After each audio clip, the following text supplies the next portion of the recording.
Telegraph, India today এবং pioneer পত্রিকার সঙ্গে সক্রিয়ভাবে যুক্ত ছিলেন। তিনি 2016 সালে ইকোনমিক অ্যান্ড পলিটিক্যাল উইকলির সম্পাদক হন। তার কর্মজীবনের উপপাদ্য বিষয়গুলি হল working of the political economy and the media in India and the world. এই বিষয়ে তিনি অনেক বই বের করেছেন। 7টি বইয়ের লেখক ও সহলেখক এবং 25টির ওপর বইয়ের তিনি পাবলিশার।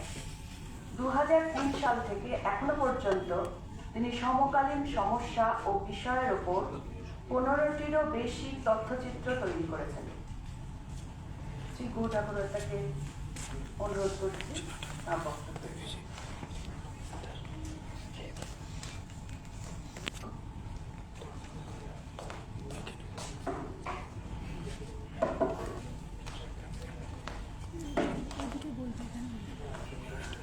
অনেক ধন্যবাদ আপনাদের সবাইকে। শুরু করার আগেই আমি একটু একটা ক্ষমা চাইছি আপনাদের সবার কাছে।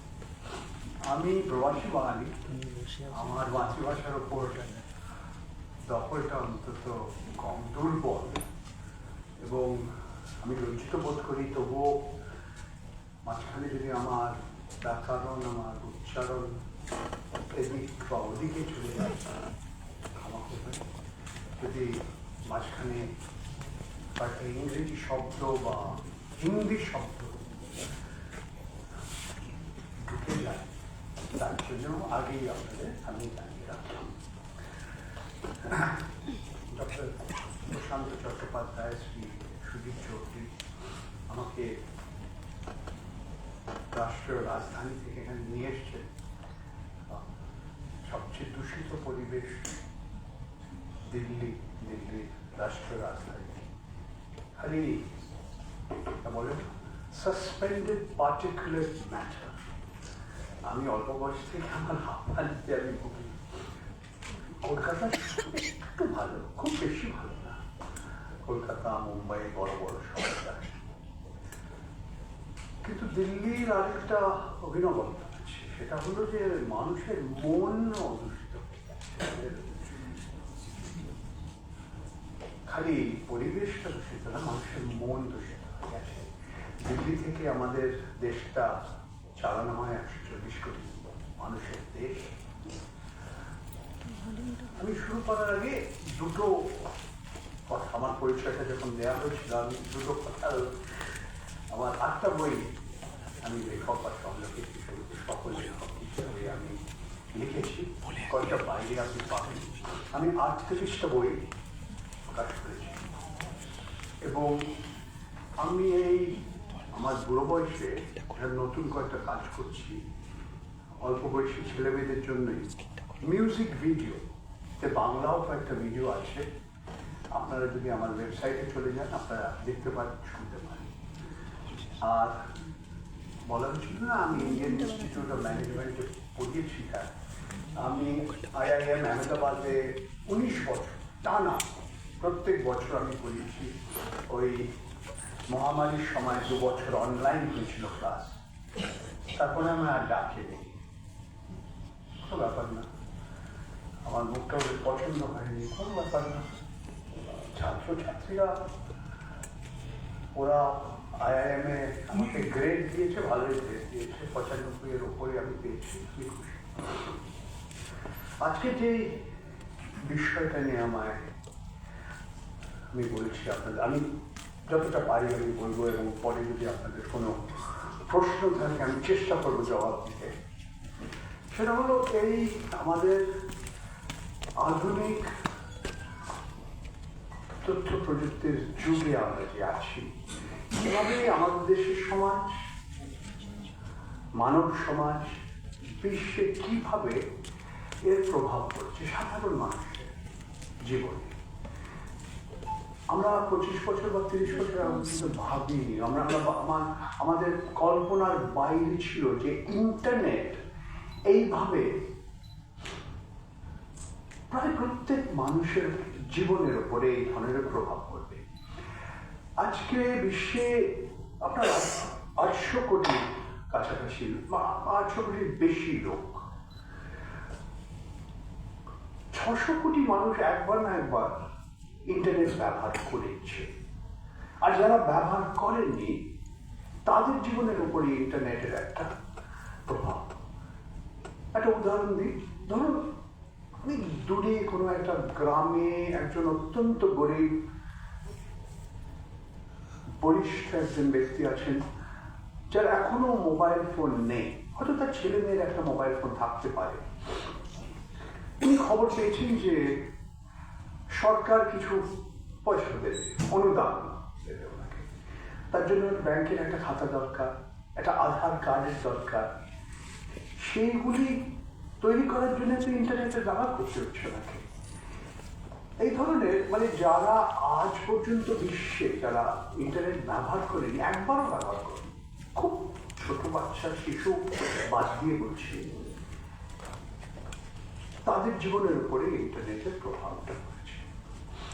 ইন্টারনেট এই 30-35 বছর আগে যখন স্থাপন করা হয়েছিল, তখন যারা ইন্টারনেট স্থাপন করেছিল বা ইন্টারনেটের ঠাকুরদা বা যারা নির্মাণ করেছিল, দুজনের নাম আমার মনে হচ্ছে। একজন হলো টিম বার্নার্স-লি, আরেকজন ভিনসেন্ট সার্ফ। টিম বার্নার্স-লি ওই ইউআরএল এই শব্দটা হয়তো আপনারা শুনেছেন, ইউনিভার্সাল রিসোর্স লোকেটর। আপনি কম্পিউটার বা আপনার মোবাইল ফোনে আপনার দূরভাষ যন্ত্রে একটা কোথাও একটা আপনি ক্লিক করলেন, একটা বোতাম আপনি দাবলেন, সঙ্গে সঙ্গে আরেকটা কম্পিউটার কাছে চলে গেল, সেই কম্পিউটার থেকে তৃতীয় বা চতুর্থ বা পঞ্চম অনেকগুলো কম্পিউটার কাছে চলে যাবে। এইটা আসলে আবিষ্কার করেছিলেন টিম বার্নার্স-লি। উনি তখন ভেবেছিলেন যে এই ইন্টারনেটটা মানব সমাজটাকে একদম বদলে দেবে, অসাধারণ একটা পরিবর্তন হবে। আজকে উনি বলছেন আমি যেইভাবে ভেবেছিলাম যে পরিবর্তন হবে তার ঠিক উল্টো হয়েছে, তার বিপরীত হয়েছে। উনি ভেবেছিলেন যে ইন্টারনেট গণতন্ত্রকে আরো শক্তিশালী করে দেবে, রাজা মহারাজা তানাশাহ এদের দুর্বল করে দেবে।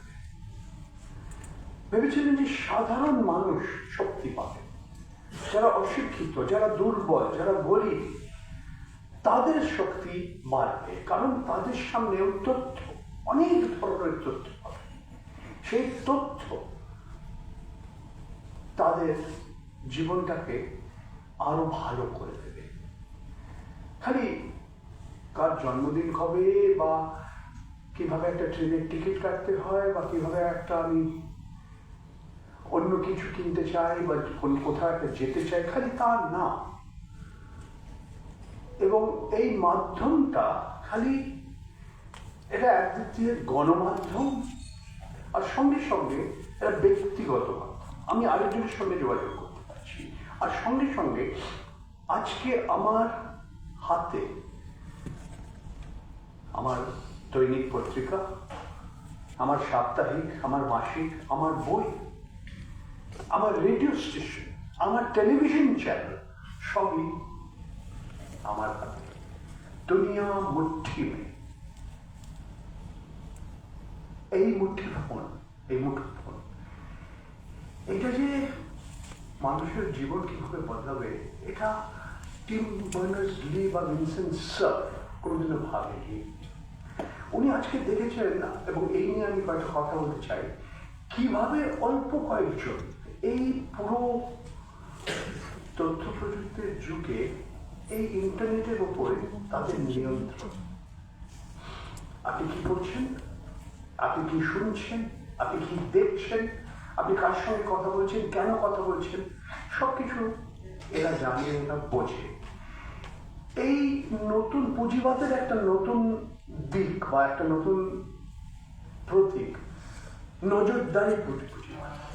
এই যে আমার ফোনটা ওখানে আছে, কিন্তু কয়েকদিন আগে না কয়েক বছর আগে আমি জানতে পারলাম যে পেগাসাস বলে একটা সফটওয়্যার, যেটাকে বলে স্পাইওয়্যার, মানে আইপিতে ভারত সরকার প্রত্যেকটা কথা আমার শুনতে পারে এবং শোনে। আজকে যে কটা আপনাদের সামনে কথা বলছি, প্রত্যেকটা কথা শুনছি। একটু ওদের সময় লাগবে হয়তো ভালো আমার বাংলাটাকে অনুবাদ করে হিন্দিতে বা ইংরেজিতে, তবে ওরা শুনে। আমি একটা না, অনেকেই আছে। এই নজরদারি পুঁজিবাদের যুগে আমরা আছি। আপনারা এই বিষয়ে যদি আরো জানতে চান, আমি একটা বইয়ের নাম আপনাদের জানাচ্ছি। খুব মোটা বই, একটু দেখলেই লোকে একটু ভয় পেয়ে যায়।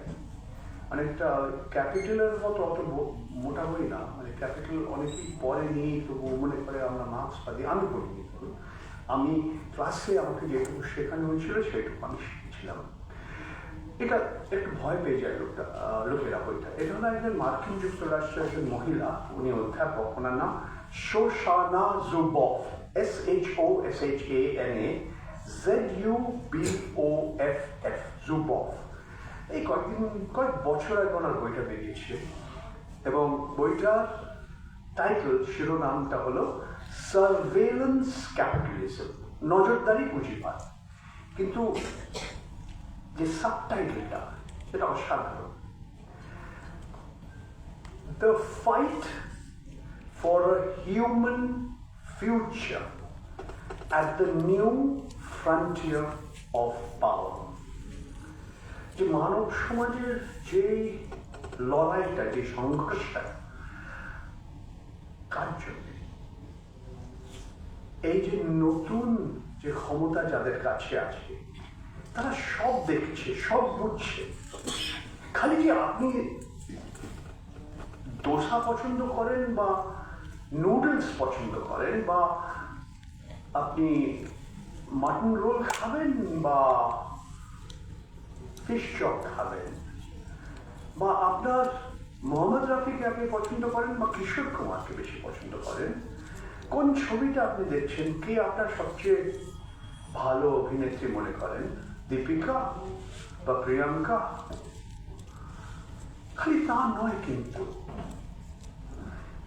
আপনার ব্যক্তিগত মতামত, আপনি মোদিজিকে পছন্দ করেন না অপছন্দ করেন, তা সব জানছেন। কারণ ওরা, আপনি আপনার ওই মোবাইল ফোনে বা আপনার ল্যাপটপে যাদের যে ওয়েবসাইটগুলো যাচ্ছেন, যে ধরনের লেখা পড়ছেন, যে ধরনের গান শুনছেন, যে ধরনের জিনিসপত্র কিনছেন, সব কিন্তু ওরা জানে। মানে আপনাকে মনে হচ্ছে সবকিছু আপনি বিনা পয়সায় পাচ্ছেন, এভরিথিং ইজ ফ্রি। কারণ আপনি হয়ে গেছেন ওদের প্রোডাক্ট বা সামগ্রী, আপনি হয়ে গেছেন ওদের সেবা। আপনি মনে করছেন আমাকে ওরা সেবা দিচ্ছে। দেখো, আমি কত সহজে কত কিছু জানতে পারছি। আমি গুগল করলাম, আমি সব কিছু জেনে নিলাম। ডক্টর প্রশান্ত চট্টোপাধ্যায়ের জন্মদিন, মোদিজির মার নাম, আমাদের মাননীয় প্রধানমন্ত্রী ওনার স্ত্রীর সঙ্গে কবে ওনার ছাড়াছাড়ি হয়ে গেছে, অমিত শাহের কটা ভাই, কটা বোন, ভাইপোর স্ত্রী জন্ম হয়েছিল কোথায়, সব বিচারেন কিন্তু আপনি। কিন্তু সঙ্গে সঙ্গে আরো অনেক কিছু পাচ্ছে, মিথ্যে খবর, ভুয়ো খবর, অর্ধসত্য খবর। এগুলি নিয়ে আমি আরেকটু কয়েকটা কথা বলছি। আমি যখন অনেক লোকেদের কাছে আমি এই একটা প্রশ্ন করি যে আপনি আপনার মোবাইল ফোনের দিকে 24 ঘন্টা তাকাবেন না, এটা কি সম্ভব? বেশিরভাগ লোকের বলে না, আমি কি করবো, এটা তো আমার একটা শরীরের একটা, আমার হাতের মতো হয়ে গেছে, আমার মাথার একটা অংশ হয়ে গেছে, কি করবো এটা? অনেকে জিজ্ঞেস করে আমি 24 ঘন্টা কি করবো? তোমরা কত কিছু করতে পারো। একটা গল্পের বই পড়ো, বা একটা উপন্যাস, কেন একটা অন্য একটা ভালো একটা বই পড়ো, গান শোনো, বা লম্বা একটা মানে হেঁটে এসো কোথাও, একটা সাঁতার কাটো, যা খুশি করো, কিন্তু ওই মোবাইল ফোনের দিকে তাকিও না একবারও 24 ঘন্টা। খুব বেশি না, বেশিরভাগ লোক পারে না। এবং এটা খালি অল্প বয়স যারা যুবক যুবতী খালি না, আমার মতো বরিষ্ঠ নাগরিক, আমরা কেউ পারি না। কারণ এটা হয়ে গেছে একটা নেশা, যে রোজ সন্ধ্যেবেলা যদি ও মদ না খায় ওর হাতটা কাঁপতে থাকে, এই ধরনের আমরা we have become addicted. আমরা এই এই এই মোবাইল ফোনটা আমাদের একটা নেশা হয়ে গেছে। আমি এটা আজকে এই বিষয় নিয়ে যদি আরেকটু আপনারা জানতে চান, নেটফ্লিক্সে একটা খুব ভালো একটা তথ্যচিত্র বেরিয়েছে, এটার নাম হলো দ্য সোশ্যাল ডাইলেমা। এটা আপনারা দেখতে পারেন, প্রায় ঘন্টা দেড়েক লম্বা তথ্যচিত্র। এতে আপনি যার কথা একটু আগে বললাম, প্রফেসর শোসানা জুবফ, ওনাকে আপনি পাবেন, উনি যা যা বলছেন সেটাও আপনারা শুনতে পারবেন। তবে আপনারা বুঝতে পারবেন যে এই বস্তুটা বা এই জিনিসটা বা এই সেবাটা বা এই সামগ্রীটা, এটা কিভাবে আপনার জীবন, আমার জীবন, সবার জীবনের উপর কিভাবে প্রভাব পড়েছে এবং কিভাবে আমরা we have become addicts, আমরা নেশা, আমাদের এইটা নেশা। আর ওই সিনেমা একটা খুব গুরুত্বপূর্ণ কথা বলে যে বিশ্বের দুটো জিনিস আছে যারা ব্যবহার করছে, যারা উপভোক্তা এবং ব্যবহার করা, কনজিউমার অ্যান্ড ইউজার, এই দুটোর ভিতরে একটা পার্থক্য আছে। তবে দু ধরনের লোকেরা বা দু ধরনের মানুষ বা সংস্থা বা কোম্পানি, তারা নিজেদের যারা উপভোক্তা তাদের বলা হয় user. The consumer has become the user. এরা কারা? এই social media, Facebook, YouTube, Google, Instagram, WhatsApp, এবং কারা? যারা আপনাদের বিক্রি করছে মদ, গাঁজা, চরস, আফিম, বেআইনি ভাবে ওষুধ ইত্যাদি ইত্যাদি ইত্যাদি।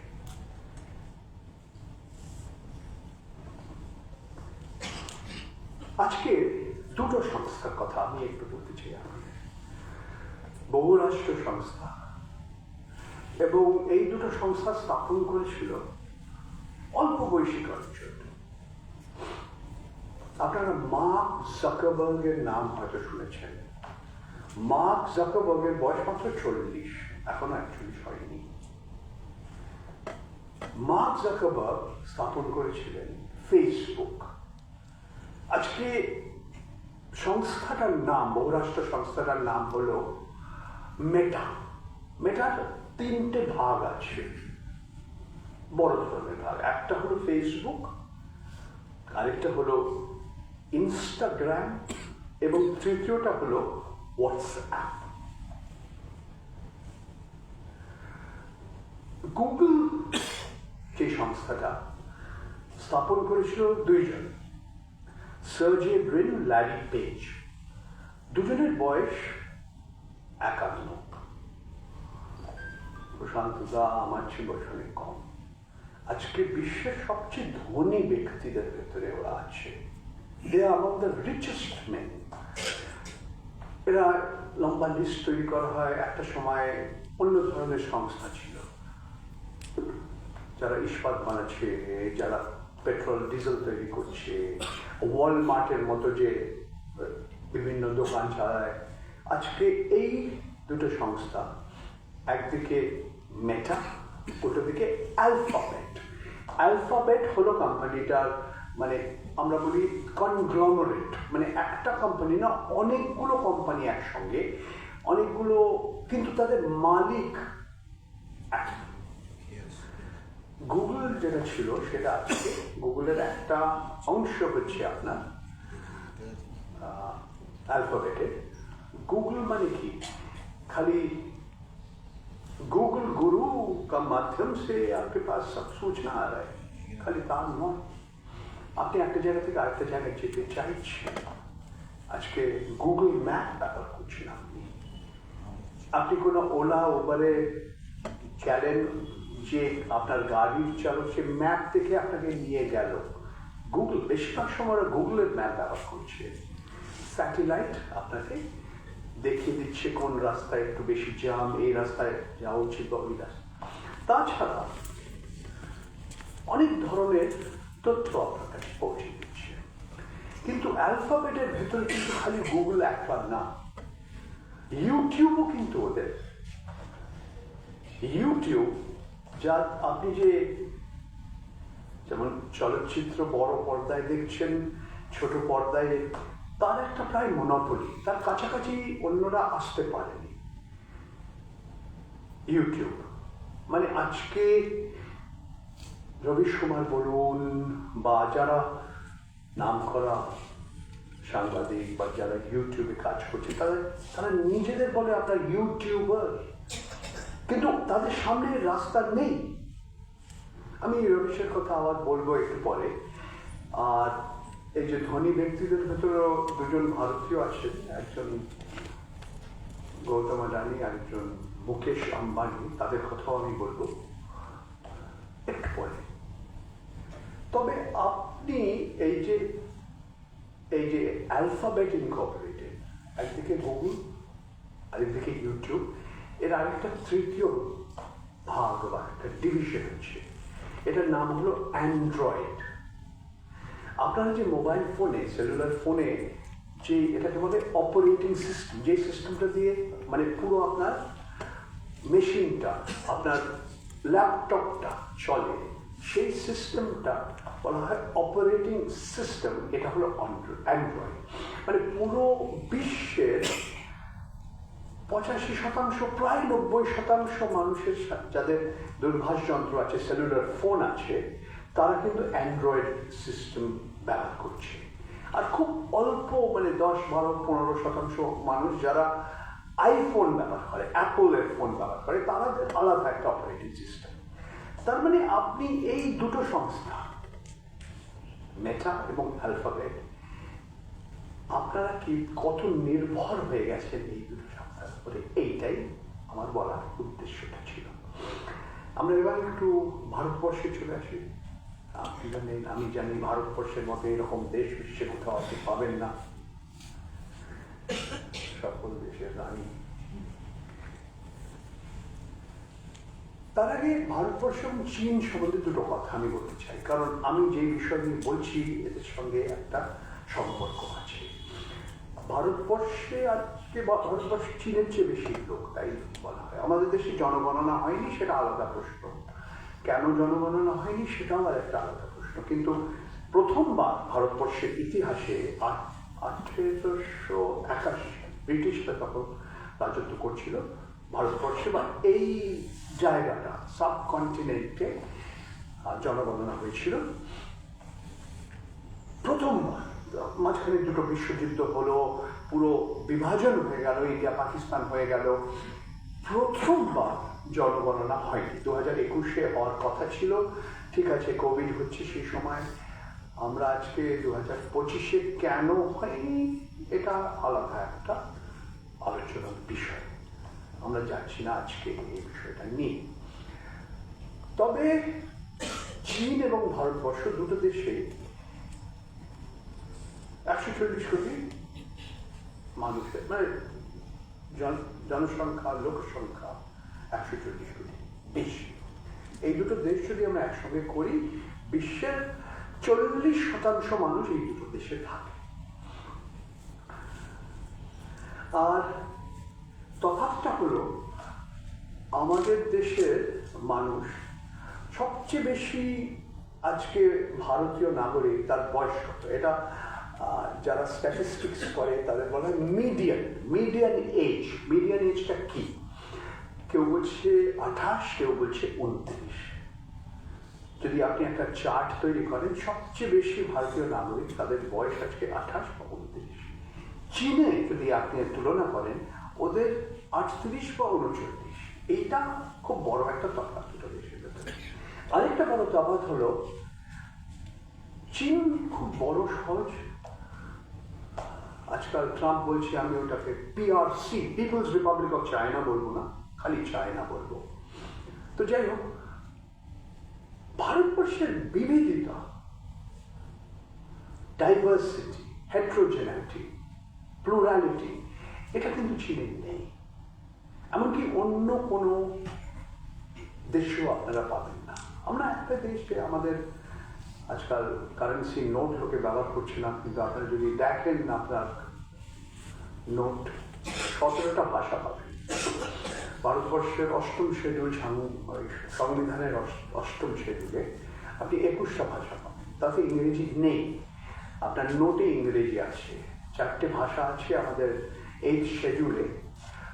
আমরা একই স্ক্রিপ্ট ব্যবহার করি বলে আছে। খালি ভাষার বিবিধতা না বা সংস্কৃতি না, ধর্ম, ভূগোল, আমাদের এই ধরনের বিবিধতা আপনি অন্য কোথাও পাবেন না। এখন ইন্টারনেট এবং সোশ্যাল মিডিয়া কি করতে চেষ্টা করছে আপনারা নিশ্চয়ই জানেন, যে বলা হচ্ছে যে দেশের ঐক্যতা, অখণ্ডতার নামে আমরা ঠিক তার উল্টো করছি। এটা খালি হিন্দির ব্যাপার না। হিন্দি হয়তো ভারতবর্ষের 40% মানুষ নিজেদের মাতৃভাষা হিসেবে মানে, আর অনেক লোকে বলে হ্যাঁ আমরা ইংরেজি জানি, যারা হয়তো অত ভালো ইংরেজি জানে না। তবে এই লিঙ্গুইস্টিক যে জনগণনা যেটা হয়, জনগণনা যখন হয় তখনও জিজ্ঞেস করা হয় মাতৃভাষাটা কি তোমার, কি কি ভাষা জানো, খালি তোমার আয় এবং সম্পত্তি না, তোমার ধর্ম। এখনো কিন্তু জাত নিয়ে আমাদের 1930 আমার যতদূর মনে হয় 31 প্রথম ভারতবর্ষে একটা জাত নিয়ে ওই জনগণনার ভিতরে প্রশ্নটা করেছিল আপনারা জাত কি। তারপরে বিভিন্ন রাজ্যে এই ধরনের জনগণনা হয়েছে, তবে পুরো ভারতবর্ষে হয়নি। আজকে বিরোধী দলের কিছু লোক বলছে কাস্ট সেন্সাস আমাদের দরকার। আমি কেন এইসব কথা বলছি, কারণ আজকে এই যে গণমাধ্যম আপনারা দেখছেন, এরা চেষ্টা করছে আপনাকে এক ধরনের বিচারধারা, এক ধরনের লেখা, এক ধরনের ভাবনা, এক ধরনের চিন্তা, এর হয়তো বাংলার শব্দ আছে আমি জানি না, হোমোজেনাইজেশন, ঠিক ডাইভার্সিটির উল্টো। একটা সময় ইন্টারনেটের বেশিরভাগ যা আপনি করতে পারতেন ইংরেজি ভাষায় ছিল, আজকে বিভিন্ন ভাষায় আপনি পাবেন। হিন্দি, বাংলা, উর্দু, তামিল, তেলেগু, মালায়ালম, কান্নাডা, মারাঠি, গুজরাটি, অহমিয়া, উড়িষ্যা, সব ভাষায় পাবেন। এটা কিন্তু বদলে গেছে, কারণ ইন্টারনেটের কোম্পানির লোকেরাও বুঝেছে যদি আরো লোকেদের কাছে পৌঁছতে চায় তাদের নিজেদের মাতৃভাষায় পৌঁছতে হবে। কিন্তু সঙ্গে সঙ্গে যে ডাইভার্সিটি বা বিবিধতা ছিল ভারতবর্ষের গণমাধ্যমে, সেটা আস্তে আস্তে কিভাবে শেষ হয়ে গেছে বা দুর্বল হয়ে গেছে, এটা নিয়ে আমি কয়েকটা কথা বলতে চাই। প্রথম হলো, আজও ভারতবর্ষে 1 লক্ষর ওপরে পত্রিকা, ভারত সরকারের একটা সংস্থা আছে RNI, registrar of news papers of India, তাদের সঙ্গে আপনাদের রেজিস্ট্রেশনটা হয়ে গেছে 1 লক্ষের ওপরে। এখনো এদের ভেতরে 300 কাছাকাছি বা 300 একটু ওপর দৈনিক পত্রিকা। অনেক পত্রিকা, ছোট পত্রিকা, অনেক বড় বড় সংবাদপত্র আছে। আপনাদের এই রাজ্যে আনন্দবাজার আছে, টাইমস অফ ইন্ডিয়া, বিভিন্ন ভাষায় বিভিন্ন সংবাদপত্র আছে। সবচেয়ে বেশি বিতরণ হয় 2টো হিন্দি পত্রিকা, একটা হলো দৈনিক জাগরণ আর একটা হলো দৈনিক ভাস্কর। এবং আমার খুব মজা লেগেছে, ইন্টারেস্টিং লেগেছে যে দৈনিক ভাস্কর দুজনই বলে যে বিশ্বের সবচেয়ে বেশি পাঠক আমাদের। আজকে দৈনিক ভাস্কর একটু ভারতীয় জনতা পার্টির নিন্দে করে, ওদের সম্বন্ধে লেখালেখি করে, কোভিডে তদন্ত করেছিল ওরা, রিপোর্টার পাঠিয়েছিল, গঙ্গায় কিরমভাবে লাশ হয়েছে। তার কিছুদিন পরে অবশ্য আয়কর বিভাগ ওদের দপ্তরে পৌঁছে দিয়েছিল, সেটা এই বিষয় নিয়ে আরেকটু আমি বলবো একটু পরে। তবে এটা হলো সংবাদপত্র এবং ম্যাগাজিন, ছোট ম্যাগাজিন, বড় ম্যাগাজিন, মাঝারি ম্যাগাজিন। আরেকটা আইন আছে, এটা হলো প্রেস অ্যান্ড পিরিয়ডিক্যালস এর একটা অ্যাক্ট, বই। এবার আসুন রেডিও। আকাশবাণীর মতো এরকম রেডিও স্টেশন আপনি কোথাও পাবেন না, এতগুলো ভাষা, এতগুলো ডায়ালেক্ট। আপনি আকাশবাণীর সিমলা স্টেশনে চলে যান বা কোহিমা স্টেশনে চলে যান, খালি ভাষা না, আলাদা আলাদা ডায়ালেক্টে ওরা গান, বিভিন্ন ধরনের প্রোগ্রাম, অনুষ্ঠান করে। আমাদের দেশে আকাশবাণী কেন হাজার হাজার থেকে বেশি, কয়েক হাজার প্রাইভেট FM রেডিও স্টেশন আছে, আর হাজার খানেক প্রায় কমিউনিটি রেডিও স্টেশন আছে, যার মালিকানা হলো একটা পুরো কমিউনিটি, একটা গ্রাম বা একটা শিক্ষা সংস্থা বা কয়েকটা গ্রাম মিলে। এরা কিন্তু এইটাই অদ্ভুত। আমরা বলি বিশ্বের সবচেয়ে বড় গণতন্ত্র, world's largest democracy, biggest democracy, এখানে কথা তো বলি। আপনি কোনো ডেমোক্রেসিতে পাবেন না যে খবর খবর খবর এখনো সরকার যা দিতে চায়, আকাশবাণী যা দিতে চায়, অল ইন্ডিয়া রেডিও আপনার যেতে, তাছাড়া আপনি রেডিও স্টেশনে কারোর খবর দিতে পারেন না। অবশ্য অনেকে ঘুরিয়ে ফিরিয়ে এদিক ওদিক দেয়, তবে আইন অনুযায়ী ওরা দিতে পারে না। আপনি যদি খবর দিতে চান, আপনার আকাশবাণী থেকে নিতে হবে। আর আকাশবাণীর খবর আপনার একটু শুনে, প্রধানমন্ত্রী কোথায় উদ্ঘাটন করেছেন, কি হয়েছে, বিরোধী দল কত খারাপ, সবগুলি পাবেন। এই হয়ে গেছে ভারতবর্ষের গণমাধ্যমের ব্যবস্থা। টেলিভিশনে আসুন একটু।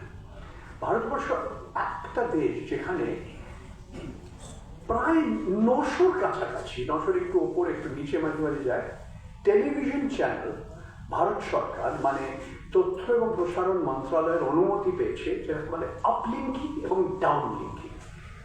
স্যাটেলাইট থেকে আপনি নিচে পাচ্ছেন বা আপনার এখান থেকে উপরে চলে যাচ্ছে স্যাটেলাইট, আপলিঙ্কিং, তার অনুমতি পেয়েছে, তারা লাইসেন্স পেয়েছে।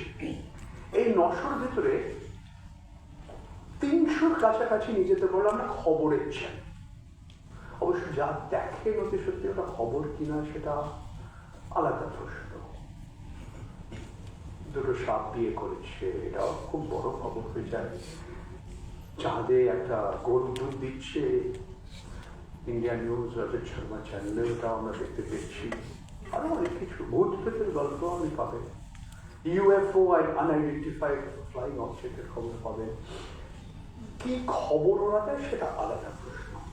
এবং কেন আজকে বেশিরভাগ যে টিভি চ্যানেল, তারা যেটা রবিশ কুমার বলে গদি মিডিয়া, গদি মানে আপনার কোলে বসে, মানে আজকে গণতন্ত্রে গণমাধ্যমের একটা ভূমিকা হলো যে কেউ ক্ষমতায় থাকুন না কেন তাদের প্রশ্ন করবে, করার প্রশ্ন করবে। কি ধরনের করার প্রশ্ন? এবং একটা প্রশ্ন করার পর আরেকটা প্রশ্ন। কয়েকদিন আগে আমাদের মাননীয় প্রধানমন্ত্রীকে প্রশ্ন করা হয়েছিল যে আজকে চাকরি নেই, যুবক যুবতীদের চাকরি নেই। ওনার জবাব, ওই যে তোমার স্টুডিওর বাইরে যে পকোড়া ভাজছে ও কিন্তু চাকরি করছে। তাকে দ্বিতীয় প্রশ্ন করা হলো না। নোটবন্দির পরে কি হয়েছে প্রশ্ন করা হলো না। এই কয়েকদিন আগে রবিকা লিয়াকত আমাদের মাননীয় প্রধানমন্ত্রীকে জিজ্ঞেস করেছিলেন একটা খুব গুরুত্বপূর্ণ প্রশ্ন। তখন বললেন, আমার মা মারা যাওয়ার পরে আমি ভাবছি যে আমি কিন্তু সত্যি বায়োলজিক্যাল না, আমি ওনার পেট থেকে আমার জন্ম হয়নি, আমায় পরমাত্মা ভেবেছিলেন, পাঠিয়েছিলেন, আমায় পরমাত্মা পাঠিয়েছেন। এরপরে কিন্তু রবিকা লিয়াকত একটা প্রশ্ন করলেন না ওনাকে, কথাটা মেনে নিলেন। এটা প্রথমবার না, আমাদের মাননীয় প্রধানমন্ত্রী অনেকবার বলেছেন যে উনি সত্যি ভগবান ওনাকে পাঠিয়েছে আমাদের দেশে। উনি কেন আজকে ভারতীয় জনতা পার্টি এই 2024 লোকসভা নির্বাচনে 36% কাছাকাছি লোক ভারতীয় জনতা পার্টিকে ভোট দিয়েছে। আমি মানি যে এদের একটা খুব বড় অংশ সত্যি মনে করেন যে মোদীজি ভগবানের অবতার, অনেকে মনে করেন, এবং যারা মনে করেন না তারা তো একসঙ্গে নেই, সেটা অন্য আরেকটা প্রশ্ন। তো এই অবস্থায় কি করে গদি মিডিয়া, গদি মানে আরেকবার একটু বলি, যারা সাংবাদিক, যারা সংবাদপত্র বা সংবাদ মাধ্যমে আছে, যারা আপনাদের খবর দিচ্ছে, লেখা দিচ্ছে, যাদের কথা আপনি শোনেন, যাদের ছবি আপনারা দেখেন টেলিভিশনের বড় পর্দায় বা আপনার মোবাইল ফোনের ছোট স্ক্রিনে আপনি দেখেন, এরা আজকে এই দুরবস্থা হয়ে গেল কেন? যে ওরা প্রশ্ন করা বন্ধ করে দিয়েছে। আমরা তো বলি হ্যাঁ ফোর্থ স্টেজ, চতুর্থ স্তম্ভ ইত্যাদি ইত্যাদি আমরা বলি, তবে গণমাধ্যম এত দুর্বল হয়ে গেল কেন? অনেক ধরনের কুকুর আছে, অনেক ধরনের সাংবাদিক আছে। একটা সময় বলা হতো না যে সাংবাদিকরা সমাজের ওয়াচডগ, মানে যে কুকুর মাঝরাত্রিরে আপনার বাড়ির ভেতরে কোনো চোর ঢুকলো, সে ঘ্যাক ঘ্যাক করতে শুরু করলো, তো চোরটা ভয় পেয়ে পালিয়ে গেল। সে চোর জানে না যে কুকুরটার বয়স অনেক হয়ে গেছে, দাঁত নেই, তবে ওই আওয়াজটা শুনে যে ছুটে গেল।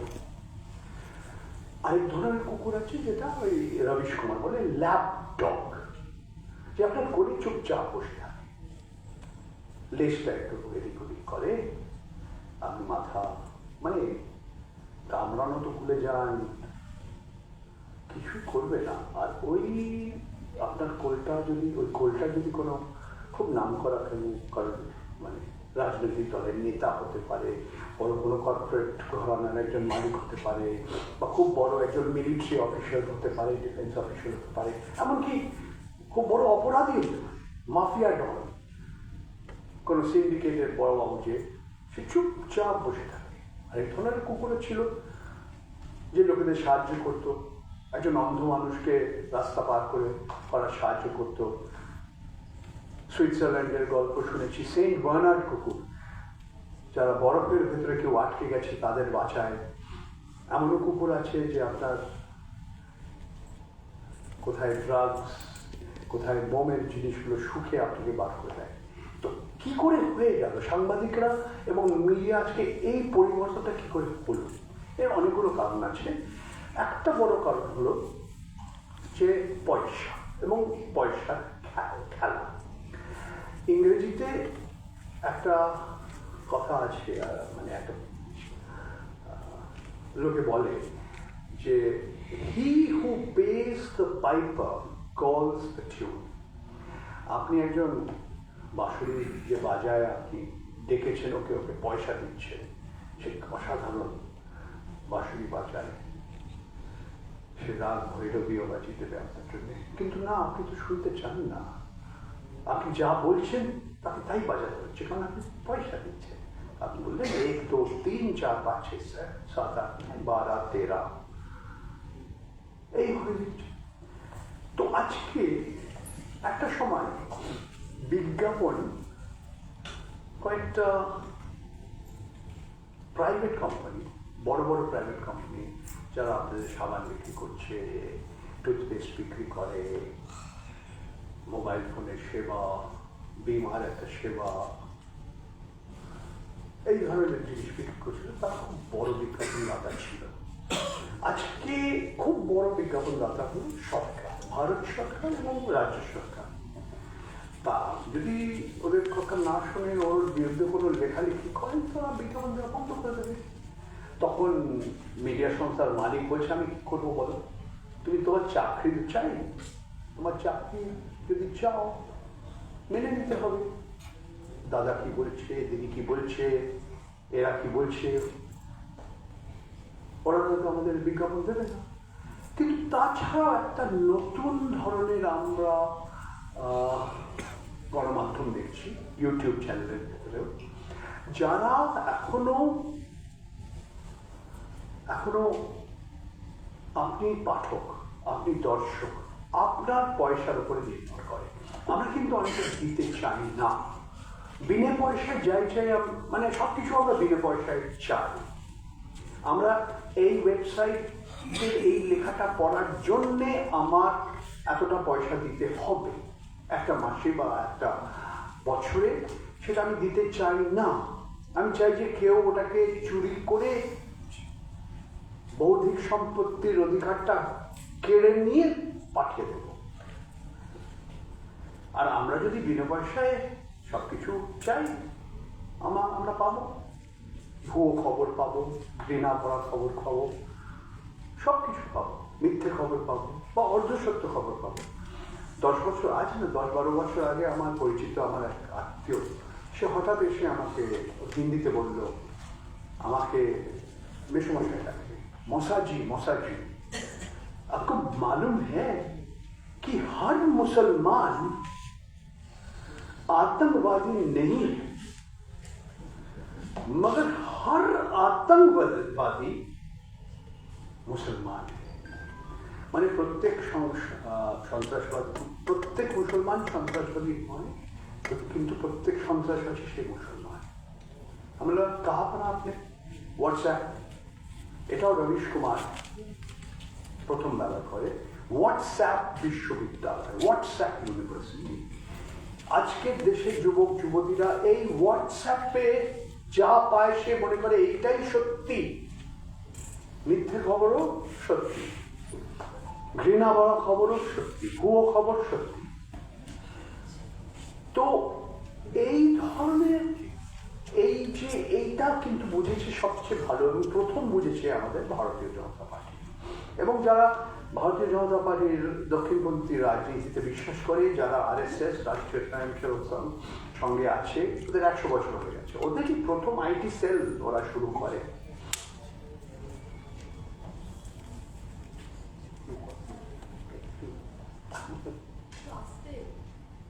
আচ্ছা, তো এটা এখন আস্তে আস্তে অন্যরাও বুঝেছে যে আমাদের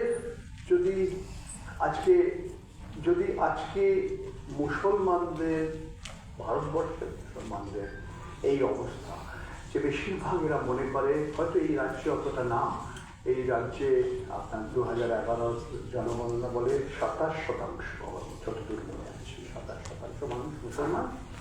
একটা রাজ্যে বেশি মুসলমান, সেটা হলো আসাম, 33% কাছাকাছি।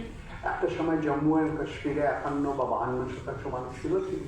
জম্মু অ্যান্ড কাশ্মীর এখন রাজ্য নয়, ভাগ করে দেওয়া হয়েছে দুটো ভাগে, ইউনিয়ন টেরিটরি। তবে ভারতবর্ষে যে 14% মানুষ, যেটা আমাদের 2011 জনগণনায় আমরা বলি, তারা মুসলমান। তারা কেন মনে করে আজকে যে আমরা সেকেন্ড ক্লাস সিটিজেন, আমরা দ্বিতীয় স্তরের নাগরিক? আমাদের যদি এই দেশে থাকতে হয়, রোজগার করতে হয়, আমাদের জীবিকা এই দেশে, তাহলে আমাদের মানতে হবে যে আমরা সেকেন্ড ক্লাস সিটিজেন, আমরা দ্বিতীয় স্তরের নাগরিক। আর কোনো রাস্তা নেই আমার। আমরা ভুলে যাই যে প্রত্যেক 7 জন ভারতীয় নাগরিকের ভেতরে একজন মুসলমান। আর এই পুরো বিশ্বে দুটো দেশ আছে যেখানে আরো বেশি মুসলমান আছে, একটা হলো ইন্দোনেশিয়া আর একটা হলো পাকিস্তান। তো এদের যে এই যে হিন্দু রাষ্ট্রের কথা হয়, এবং এটা কিন্তু সংবিধানের বদলাবার দরকার নেই। সংবিধানে যে শুরু যখন হয়, প্রিয়াম্বলে দুটো শব্দ আছে, সমাজবাদ এবং ধর্মনিরপেক্ষতা, সেকুলারিজম অ্যান্ড সোশ্যালিজম। সোশ্যালিজমটা ইন্দিরা গান্ধী যখন জরুরি অবস্থায় তখন উনি নিয়ে এসেছিলেন। এই দুটো শব্দ ওখানেই থাকবে হয়তো। কিছু কিছু লোক গেছে সুপ্রিম কোর্টে, আদালতে গিয়ে বলছে যে হ্যাঁ এটা দরকার নেই আমাদের। আমরা তো হিন্দু রাষ্ট্রে এসে গেছি, যদি 14% বা 15% মানুষ মনে করে আমরা দ্বিতীয় স্তরের নাগরিক, আমরা এখন হিন্দু রাষ্ট্রে আছি। এবং এর জন্যে আমি দায়ী, সবচেয়ে বেশি দায়ী হলো আমাদের গণমাধ্যম, আমাদের মিডিয়া, আমাদের টেলিভিশন চ্যানেল, আমাদের খবরের চ্যানেল, আমাদের ইন্টারনেট ওয়েবসাইট, আমাদের হোয়াটসঅ্যাপ, বিশ্ববিদ্যালয়ে যারা পড়াশোনা করে। আপনি ভুলবেন না যে আজকে ভারতবর্ষে 140 কোটি মানুষ। আমাদের দেশে কটা সিম আছে জানেন? SIM মানে হলো সাবস্ক্রাইবার আইডেন্টিটি মডিউল, যে আপনার ওই সেলুলার ফোনে একটা ছোট একটা চিপ মতো ওটা ঢুকে যায়।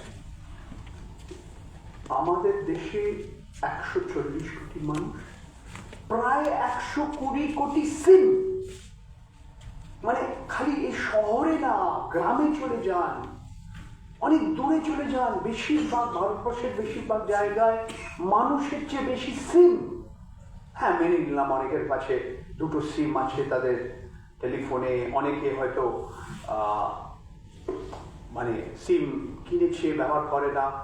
তবে এই দেশে একটা সময়, খুব বেশি না, 80 বছর আগে, 70 বছর আগে টেলিফোন ছিল না মানুষের কাছে। না, একজন মানুষের বাড়িতে টেলিফোন আছে, তার মানে একটা সাংঘাতিক ব্যাপার।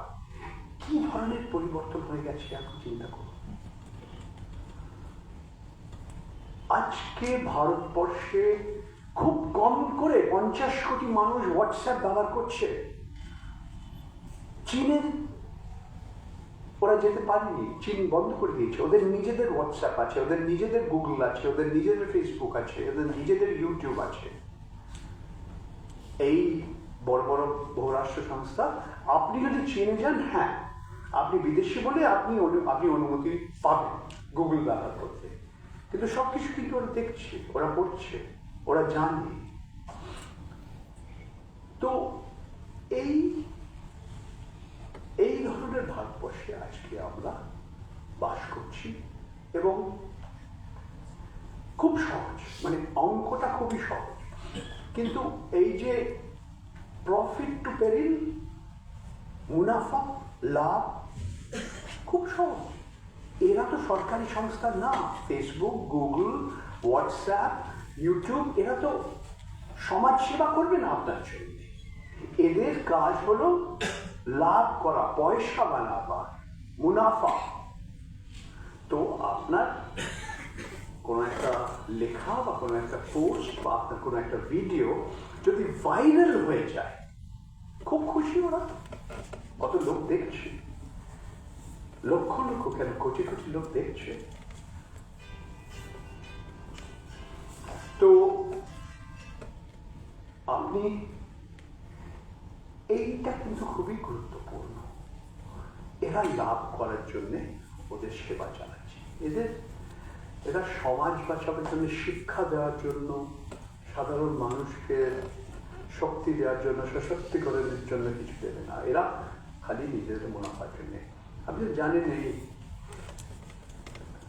দুদিন আগে না, গতকালই ওই আলাহাবাদিয়া কি ধরনের অশ্লীল কয়েকটা কথা বলে চলছে, একদম আমাদের সুপ্রিম কোর্ট পর্যন্ত পৌঁছে গেছে, সবচেয়ে উচ্চ ন্যায়ালয়ে পৌঁছে গেছে। তো কি অশ্লীল না। এবং মত প্রকাশের স্বাধীনতা মানে কি, অভিব্যক্তির স্বতন্ত্রতা মানে কি? আজকে ভারতবর্ষের সংবিধানে লেখা আছে প্রত্যেক নাগরিকের এক মৌলিক অধিকার, ফ্রিডম অফ এক্সপ্রেশন, মত প্রকাশের স্বাধীনতা। তার মানে না যে আমি এমন একটা কিছু বলবো যেটা অশ্লীল, আমি এমন কিছু বলবো যেটা মানহানি বা মিথ্যে। তবুও আমাদের মত প্রকাশের স্বাধীনতা আছে, আমাদের প্রত্যেক নাগরিকের মৌলিক অধিকার, প্রত্যেক সাংবাদিকের, প্রত্যেক মানুষের। তবে সমস্যাটা কিন্তু ওখানে নয়। সমস্যাটা হয় আমাদের সংবিধানের 19(2) ধারা। 19(1)(a) হলো fundamental right, freedom of expression. 19(2)(a) লেখা আছে রিজনেবল রেস্ট্রিকশন, যুক্তিগত প্রতিবদ্ধ যে এই মৌলিক অধিকার এর উপরে কখন আমরা প্রতিবন্ধক লাগাবো, কি লাগাবো, এই নিয়ে বড় সংস্থা। যে আপনার পাড়ার মাস্তান বা গুন্ডা বলবে যা তুমি এটা কি লিখেছো? অম্বিকেশ মহাপাত্র এই বিশ্ববিদ্যালয়ে পড়াতেন, ওর কেসটা আপনারা সবাই নিশ্চয়ই ভালো করে জানেন। বা কে আপনার থানায় যে থানা চালাচ্ছে, থানার ওসি, বা লালবাজারে যিনি বসে আছেন ইন্সপেক্টর জেনারেল অফ পুলিশ, কে দেখছে সব? রাজীব কুমার দেখছে না আপনার থানার ওসি সাহেব দেখছেন, আপনার পাড়ার মাস্তান দেখছে, বা আপনার রাজনৈতিক দলের যারা নেতা তারা দেখছে, বা আপনার ম্যাজিস্ট্রেট যে আপনার ট্রায়াল কোর্ট বা জুডিশিয়াল ম্যাজিস্ট্রেট যে শিয়ালদায় বসেন বা ব্যাংশালে বসেন, বা সুপ্রিম কোর্ট সবচেয়ে উচ্চ আদালতের সবচেয়ে উচ্চ বিচারপতি, চিফ জাস্টিস অফ ইন্ডিয়া। এটাই তো সমস্যা। যা খুশি যা চায় তাই করছে ওরা। নিষিদ্ধ হবে কি, কে কি দেখতে পাচ্ছে না, আপনারা কি খাচ্ছেন, কি ধরনের পোশাক পরছেন, কি ধরনের জামা পরছেন, কিছু লোক মনে করে তারাই জানে সবচেয়ে বেশি। বিভিন্ন দলের বিভিন্ন লোকেদের সম্বন্ধে আপনি আমার চেয়ে এই রাজ্যে অন্তত কি হচ্ছে বা হচ্ছে না আমার চেয়ে অনেক কিছু ভালো জানেন আপনি। এখন এই মত প্রকাশের স্বাধীনতা বা এই গণমাধ্যমের মধ্যে কোনো কি নিয়ন্ত্রণ দরকার? আর যদি নিয়ন্ত্রণ দরকার হয়, কে, কার দায়িত্ব এটা? আর আপনি যদি ভারতবর্ষের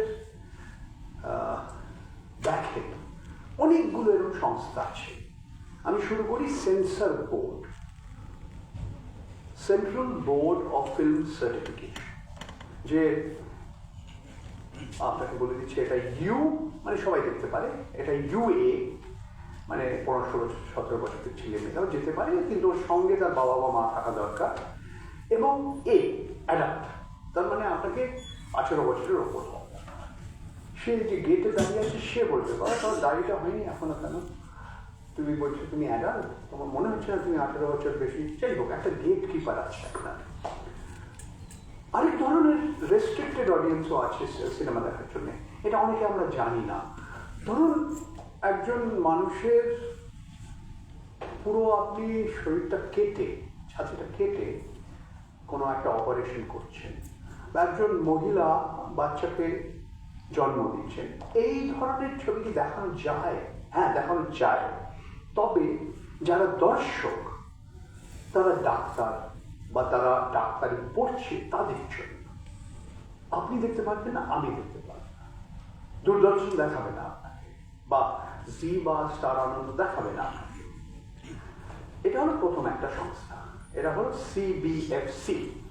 কারা সিবিএফসির একদম উপরে থাকে? বেশিরভাগ লোক যারা, তারা আমাদের মাননীয় প্রধানমন্ত্রী, তাদের পছন্দ করে। আপনি হয়তো শুনেছেন পেহরাজ নিহালানি বলে একজন ভদ্রলোক, উনি একটা সময় আমি হাস্যকর হয়ে গেছিল ব্যাপারটা। জেমস বন্ড, তুমি তোমার চুম্বনটা 10 সেকেন্ড লম্বা, কেটে দাও, কেটে দাও, 3 সেকেন্ডের বেশি দেখাবে না। কি অশ্লীল, কি অশ্লীল না। এখন আজকে আমরা দেখছি ওটিটি প্ল্যাটফর্ম, কোনটা ভায়োলেন্ট কোনটা ভায়োলেন্ট না, এই ওটিটি প্ল্যাটফর্ম এরা বলছে, মানে ভারত সরকারের প্রসারণ মন্ত্রণালয়, তথ্য এবং প্রসারণ মন্ত্রণালয় বলছে। আপনারা জানেন না তাণ্ডব বলে একটা ওটিটি সিরিয়াল হয়েছিল, কিভাবে ওদের কেটে ফেলতে হয়েছিল অনেকগুলো জায়গা। আমাদের রিলায়েন্স কোম্পানি, জন অলিভার বলে একজন বিদেশি একজন প্রোগ্রাম বানান, অনেকগুলো প্রোগ্রাম বানিয়েছিলেন যেটা ভারত সরকারের পছন্দ হয়ে ওরা দেখাই, মানে সেন্সরশিপ, সেলফ সেন্সরশিপ। আমি জানি এটা সত্যি, কিন্তু আমি দেখাবো না। আমি জানি এটা সত্যি, তবুও আমি লিখবো না, কারণ আমি জানি, আগে থেকেই জানি যে আমার লেখাটা ছাপা হবে না, আমার প্রোগ্রামটা কেউ দেখাবে না, দেখানো হবে না। এবং central board of film certification, তারপরে আপনার ভারত সরকার তথ্য এবং প্রসারণ মন্ত্রণালয় 900টা চ্যানেলকে ওরা লাইসেন্স দিয়েছে। ওরা যখন লাইসেন্স দিয়েছে, ওরা লাইসেন্সটা ফেরত দিতে পারে না, করে কিনা আলাদা ব্যাপার। আমাদের আরেকটা সংস্থা আছে TRAI, telecom regulatory authority of India. ওদের ওয়েবসাইটে আপনি পাবেন ভারতবর্ষে কজন সাবস্ক্রাইবার। ওদের বলা হয় প্রযুক্তি এবং ব্যবসা, টেকনো কমার্শিয়াল রেগুলেটর, নিয়ন্ত্রণ করে। আরও অনেক আছে সংস্থা। আমি একটা সময় বছর 3 জন্য প্রেস কাউন্সিল অফ ইন্ডিয়ার মেম্বার ছিলাম, ভারতীয় প্রেস পরিষদ। খালি প্রেস মানে কি, আজকে কজন খবরের কাগজ পড়ছে? হ্যাঁ, লোকে পড়ছে, কিন্তু কাগজে পড়ছে কয়েকজন, আর অনেক বেশি লোক আজকে তারা স্ক্রিনে পড়ছে। আমি বলতে চাইছি না লোকেরা পড়া বন্ধ করে দিয়েছে, কিন্তু মাধ্যমটা কি? আমি একটা কাগজের উপরে কি ছাপা হয়েছে সেইটা পড়ছি, বা আমার ছোট একটা স্ক্রিনে যা লেখা আছে সেইটা পড়ছি। এইটা নিয়ে আপনারা জানেন, এখনো লোকে খবরের কাগজ পড়ে, অবশ্যই পড়ে। তবে অনেক বেশি ছেলে মেয়ে, বরিষ্ঠ নাগরিক সবাই স্ক্রিনে পড়াশোনা করছে। তাছাড়া কিছু সেলফ রেগুলেটরি বডিজ আছে, যেমন advertising standards council of India, BCCC, broadcast consumers complaints council, তারপরে এই ধরনের সংস্থার নিজেদের সংস্থা আছে, নিউজ ব্রডকাস্টিং অথরিটি, এরকম পুরোপুরি একটা মানে গোটা এরকম 10-12টা সংস্থা আছে। কিন্তু সত্যি কিচ্ছু হচ্ছে না। যে যা খুশি করতে চায় করছে, একটু বাড়াবাড়ি হলে সরকার পাঠার চেঁচামেচি শুরু করে, যেমন এই আলাহাবাদের কেসটা। এটা সত্যি কিন্তু মত প্রকাশের স্বাধীনতা নয়। তো এক ধরনের অ্যানার্কি, অরাজকতা আমরা দেখছি আজকে মিডিয়া। এটা কতদিন চলবে আমরা জানি না। সঙ্গে সঙ্গে সরকার একের পর এক আইন বদলানোর চেষ্টা করছে,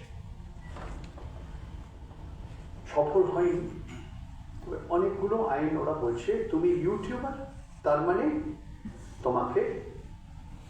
তুমি ব্রডকাস্টার। একটা কাগজপত্র তৈরি করা হয়েছিল। তারপরে লোকসভা নির্বাচনের ফলাফল যা হলো আপনারা জানেন, তো ওদের ওই বিলটা ফেরত দিতে হয়েছিল। Press and publications act, information technology rules, আপনার পার্সোনাল ডিজিটাল প্রোটেকশন, এই ধরনের গোটা 5-6টা আইন ওরা চেষ্টা করছে এগুলো বদলাতে। কতটা সফল হবে কি না জানি না, কারণ ভারতীয় জনতা পার্টির সংখ্যাগরিষ্ঠতা নেই লোকসভায়।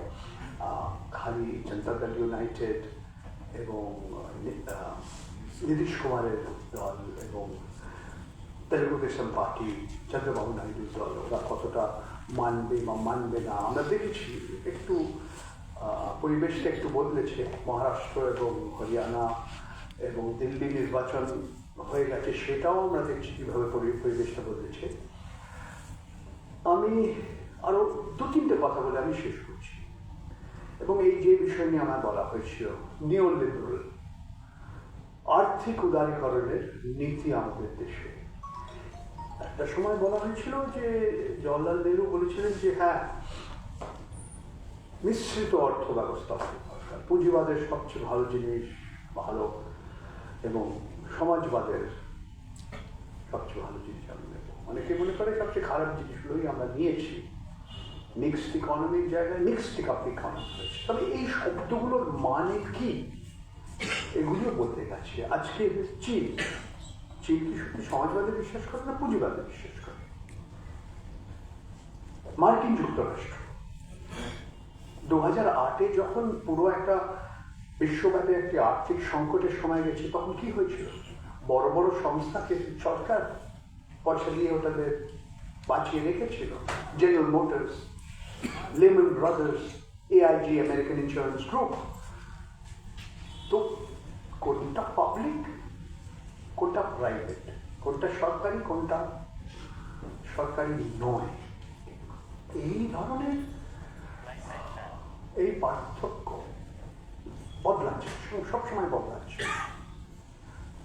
এবং সঙ্গে সঙ্গে আমাদের দেশেও আমরা দেখছি পুঁজিবাদও কিভাবে বদলে গেছে, এক ধরনের পুঁজিবাদ ক্রনিক ক্যাপিটালিজম, যেটা সত্যি প্রতিদ্বন্দ্বিতা হচ্ছে না।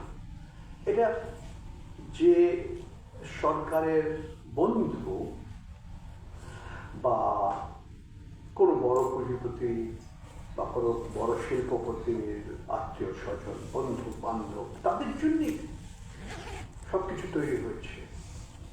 আপনাদের নীতি, আপনাদের রুলস, আপনাদের পলিসি সবকিছু তৈরি হচ্ছে। এটা খালি ভারতবর্ষে না, কিন্তু আপনি দেখুন এলন মাস্ক এবং ডোনাল্ড ট্রাম্প, তারা এলন মাস্ক সরকারি, সে খালি খুব বিশ্বের সবচেয়ে ধনী ব্যক্তিদের ভেতরে একজন না, ও একটা সরকারি সংস্থা, একটা মন্ত্রণালয়, DOGE, department of government efficiency in charge. আমাদের দেশেও আমরা দেখছি, আমার পুরনো বন্ধু গৌতম আদানি বাবু, মুকেশ আম্বানিজি, মাঝে মাঝে মনে হয় ওদের এবং আমাদের মাননীয় প্রধানমন্ত্রীদের ভেতরে কোনো তফাৎ নেই, এরা যমজ বা সায়ানিস্ট্রিটস, মানে পেছন থেকে ওরা একসঙ্গে আছে। একটা কথা আমার যখন পরিচয় দেওয়া হলো, বলা হয়নি, তাই একটু সংক্ষেপে বলে দিই। আমি একমাত্র ভারতবর্ষের নাগরিক, আমার বিরুদ্ধে গৌতম আদানির উকিল 7টা মানহানির মোকদ্দমা চালাচ্ছে। 6টা, একটা চলছে না, 5টা গুজরাটে, একটা রাজস্থানে। আমার ইকোনমিক এন্ড পলিটিক্যাল উইকলির সম্পাদক আমি ছিলাম। আমার কেন চাকরি ছাড়তে হয়েছে এটা আপনি গুগল করে সব পেয়ে যাবেন। এগুলো কেন বলছি আমি ব্যক্তিগত কয়েকটা কথা বলছি, একটা কারণ আছে। আজকে গৌতম আদানি গ্রুপ এবং মুকেশ আম্বানি নেটওয়ার্ক এরা ভারতবর্ষের গণমাধ্যম চালাচ্ছে। সবচেয়ে বড় গণমাধ্যমের সংস্থা যেটি, এই দুজন ভারতবর্ষের সবচেয়ে ধনী ব্যক্তি, এরা এই সংস্থার মালিক। আপনি এনডিটিভি, যেটা প্রণয় রয়ের কাছ থেকে আদানি কিনে নিয়েছে, একটা সময় মুকেশ আম্বানি ওকে সাহায্য করেছিল, সেই মুকেশ আম্বানিকে আদানির শেয়ার বিক্রি করতে হয়েছিল। সে একটা এনডিটিভি ছিল, আলাদা এনডিটিভি ছিল, যেখানে রবিশ কুমারও কাজ করেছিল। আজকের এনডিটিভি আলাদা। আপনি ওই এনডিটিভিতে যদি কিছু একটা বলতে চান, ধরুন একটা লেখা বেরিয়েছে যে মোদি যেখানেই যান না কেন, তার কয়েকদিন আগে বা কয়েকদিন পরে আদানি খুব বড় একটা ব্যবসার কোনো একটা ঠেকা বা একটা কন্ট্রাক্ট বা একটা বড় কাজ পেয়ে যায়। এই সেদিন কাতারে পেয়েছিলেন। এটা আপনি বলতে পারবেন না, কিন্তু আপনার মার্কিন যুক্তরাষ্ট্রের কয়েকটা সংস্থা বলেছে তুমি অপরাধী, বা তোমার বিরুদ্ধে একটা চার্জশিট মতো ইনডাইটমেন্ট ডকুমেন্ট দিয়েছি, তুমি ঘুষ দিয়েছ, তবে এই নিয়ে ঝগড়াঝাটি হবে। মানে আদালতে গেছে, ট্রাম্প বলেছেন 6 মাস এই যে আইনটা আছে এটা স্থগিত হবে, ফরেন করাপ্ট প্র্যাকটিসেস অ্যাক্ট। তো এই যে ক্রনি ক্যাপিটালিজম, এর সঙ্গে সঙ্গে আমরা একটু এগিয়ে গেছি। এটাকে ইংরেজিতে বলা হয় অলিগার্কি। সরকার এবং শিল্পপতি বা পুঁজিপতি, এদের তো কোনো তফাৎ কিন্তু নেই। এটা অনেকে বলেনি। আমি আপনাদের সবার সামনে কিছু যদি বলি, হয়তো আরেকবার আমার বিরুদ্ধে কোনো মানহানির কেস হবে। তবে একটা আমি একজন কথা বলেছিলেন, এটা সার্বজনিক একটা মঞ্চ থেকে, আপনি ইউটিউবে সব পেয়ে যাবেন। উনি কিছুদিন আগে ওনার রাজনৈতিক দল দিল্লির বিধানসভা নির্বাচন হেরেছেন, ওরা হেরে গেল। সেটা হলো অরবিন্দ কেজরিওয়াল, যে একটা সময় দিল্লির মুখ্যমন্ত্রী ছিলেন। উনি একটা বিধানসভায় কয়েকটা কথা বলেছিলেন, হিন্দিতে বলেছিলেন, এটা আপনি ইউটিউবে দেখতে পারেন। বললেন যে একজন ভারতীয় জনতা পার্টির একজন বরিষ্ঠ নেতা ওকে কয়েকটা কথা বলেছে, নাম উনি করতে চাইছেন না। উনি কি কথা বলেছিলেন? एक वरिष्ठ भारतीय जनता पार्टी का नेता उस दिन हमने मिला और उनसे हमें कुछ कहा। क्या कहा? कि ये जो पैसा देख रहे हैं आप, ये जो रुपया देख रहे हैं, ये जो कंपनी देख रहे हैं, ये अडानी जी का नहीं है, ये सचमुच अडानी जी का नहीं है, ये मोदी जी का है। हमें बोली सब कथा अरविंद केजरीवाल। আর এটা বিধানসভায় বলেছে বলে ওর বিরুদ্ধে মানহানির কোনো মোকদ্দমা হবে না। তাছাড়াও এখন মুখ্যমন্ত্রী আর নেই। তো আমি কি সত্যি সামনে একদম অন্ধকার দেখছি? না, আমি অন্ধকার দেখছি না। ছোট সংবাদপত্র, ছোট ইউটিউব চ্যানেল, যারা এখনো স্বাধীনভাবে স্বতন্ত্রতার সঙ্গে লড়ে যাচ্ছে, সাধারণ মানুষের সমস্যার কথা বলছে, সবাইকে চেষ্টা করছে, বলছে, তাদের আপনারা সাহায্য করবেন, তাদের চ্যানেল দেখবেন, তাদের যদি পয়সার দরকার হয় ছোটোখাটো দান করবেন। কারণ গণতন্ত্র আর তারপর বাঁচবে না যদি আপনারা সাহায্য না করেন। আপনার সাহায্যের ওটা নির্ভর করছে। ওরা সরকারি বিজ্ঞাপন পাবে না, আম্বানি আদানির বিজ্ঞাপনও পাবে না, আপনার ওপর নির্ভর করছে। সেখানে যখন কেউ বলে যে আপনি একটু দান করুন, এই লেখাটা আপনি পড়তে পারছেন না কারণ এটার জন্য আপনাকে সাবস্ক্রাইব করতে হবে। অনেক কিছু বিনা পয়সায় পাচ্ছেন, অনেক কিছু পাবেন না। বিশ্বে এই ধরনের আলাদা আলাদা মডেল। একটা হলো পে ওয়াল, যেটাকে আমরা বলি, যেতে আপনার নিউ ইয়র্ক টাইমস আছে, ওয়াশিংটন পোস্ট আছে, এরা হয়তো মাসে আপনাকে প্রথম 3টে বা 4টে লেখা দিল। তার আরও লেখা যদি পড়তে চান আপনাকে ওদের পয়সা দিতে হবে। আপনি এখানে বসে নিউ ইয়র্ক টাইমস মাসে 50 বা 100 টাকা দিয়ে আপনি পড়তে পারেন। আপনার ওয়ার আপনাকে সব কিছু বিনা পয়সায় দিচ্ছে, স্ক্রোল আপনাকে বিনা পয়সায় দিচ্ছে, ক্যারাভ্যান পড়তে হলে আপনাকে একটু পয়সা দিতে হবে, নিউজ লন্ড্রি পড়তে হলে আপনাকে পয়সা দিতে হবে, আপনাকে হিন্দু পত্রিকা পড়তে গেলে আপনাকে পয়সা দিতে হবে, টেলিগ্রাফ আপনি বিনা পয়সায় পাচ্ছেন, কিন্তু ইন্ডিয়ান এক্সপ্রেস আপনি পাচ্ছেন না, হয়তো মাসে 3-4 লেখা। তো আপনি একটু ভাববেন যে সত্যি স্বাধীন সাংবাদিকতার জন্য আপনি প্রত্যেকে কি করতে পারেন। আমি শেষ করার আগে 1 মিনিট শেষ করি। কেন আমি আশাবাদী? অনেকে বলে তুমি বোকা, এত এরকম পাগলের মতো কথা বলছো, এই ধরনের আদর্শ নিয়ে, আদর্শের উপরে লোক মানুষ করে বেঁচে থাকতে পারে।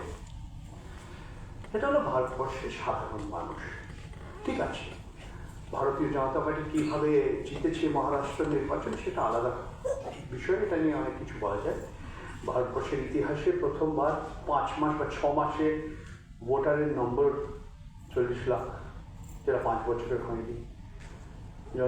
জনগণনা হয়নি, কিন্তু অনেকে বলছে যদি জনগণনা হতো, মহারাষ্ট্র পুরো রাজ্যে, ভারতবর্ষের সবচেয়ে বড় রাজ্যের চেয়ে 2য় জায়গা আছে, ভোটারের চেয়ে কম নাগরিক, 18 বছরের উপরে।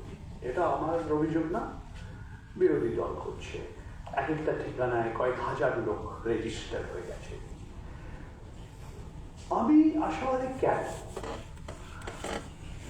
একটা কারণ হলো যে এই লোকসভা নির্বাচনে আপনারা দেখলেন 303 থেকে 240-এ নেমে গেল ভারতীয় জনতা পার্টি লোকসভা। 400 পার বলেছিল, তো ওটা 240-এ নেমে গেল। এক ধরনের আমরা ওই জোট রাজনীতির সময় আবার ফিরে এসেছি, যেটা 10 বছর ছিল না। তার আগের 20 বছর ছিল, তার আগেও আরো 3-4 বছর ছিল যখন জনতা পার্টির সরকার ছিল। তো প্রথম কথা হলো যে জোট রাজনীতির যুগে আমরা ফিরে গেছি। আমি বলছি না যে চন্দ্রবাবু নাইডু বা নীতিশ কুমার এরা নরেন্দ্র মোদীকে সাহায্য করবেন। আমি একথাও বলছি না যে নরেন্দ্র মোদীর যখন 75 বয়স হবে উনি পদত্যাগ করবেন, যেমন উনি বলেছিলেন এল.কে. আডবাণী, শান্তা কুমার, যশবন্ত সিনহা, মুরলী মনোহর যোশী। আমি এটাও বলছিলাম যে রাষ্ট্রীয় স্বয়ংসেবক সংঘের ভেতরেও ঝগড়াঝাটি, বা দক্ষিণপন্থী সংস্থার ভেতরে একটা ঝগড়া আমরা দেখব। তবে এটা সত্যি যে নির্বাচনের ফলাফল ঘোষণা করার পর রাষ্ট্রীয় স্বয়ংসেবক সংঘের যে সরসংচালক মোহন ভাগবত দুবার একটা কথা বলেছেন যে মানুষ ভগবান নয়, মানে মানুষকে এত অহংকারী হওয়া উচিত না। এটা আমি বলিনি, উনি বলছেন। উনি কারোর নাম করেননি, এটা আপনি অনুমান করতে পারেন কার সম্বন্ধে আপনি কেন বলেছিলেন এই কথাটা। আমি আশাবাদী কারণ উত্তরপ্রদেশে যেখানে রাম মন্দির বানিয়েছিল, ফাইজাবাদ, অযোধ্যা, সেখানে ভারতীয় জনতা পার্টি হেরে গেছে। আমি আশাবাদী কারণ উত্তরপ্রদেশে নরেন্দ্র মোদী বেনারসে 2019-এ 4,80,000 ভোটে জিতেছিলেন, ওটা কমে গেছিল 1.5 লক্ষ।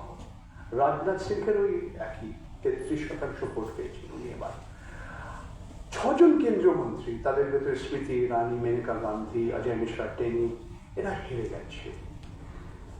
ভারতীয় জনতা পার্টি ভাবেনি যে 63 থেকে 33-এ নেমে যাবে। সমাজবাদী পার্টিও ভাবেনি যে 5 থেকে 36 আসবে আজকে। এবং কংগ্রেস, অনেক কংগ্রেসের ভেতরে আমাদের আপনার এই রাজ্যের মুখ্যমন্ত্রী তো বলেছিল কংগ্রেস তো 40 মানে কংগ্রেস 40-এর বেশি পাবে না লোকসভা নির্বাচনে। কংগ্রেস 52 থেকে 99-তে, তারপরে আরো 2-4 জন ওদের সঙ্গে আছে। তো প্রায় 10 বছর বিরোধী দল বলে কেউ ছিল না। এখন এই INDA যে জোটটা কতদিন থাকবে, কিভাবে থাকবে, আলাদা আলাদা রাজ্যে আমরা দেখছি, অনেক রাজ্যে থাকবে না। দিল্লিতে আমরা দেখেছি, এই রাজ্যেও সামনের বছর যখন নির্বাচন হবে আমার মনে হয় না যে একসঙ্গে লড়বে। কে বড় রাক্ষস, কে ছোট রাক্ষস, এই নিয়ে আমাদের তর্ক আলোচনা চলবে।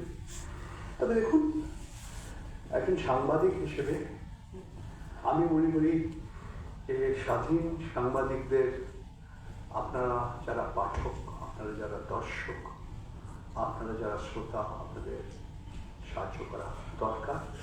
আর আপনারা যদি করেন, আমাদের দেশের গণতন্ত্র দুর্বল হয়ে গেছে, আরো দুর্বল হবে না। ধন্যবাদ, নমস্কার।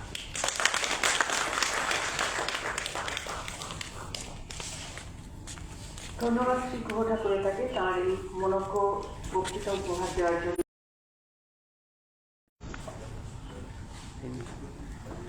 মাইক্রোফোন নিয়ে যারা আছেন একটু সামনে আসুন।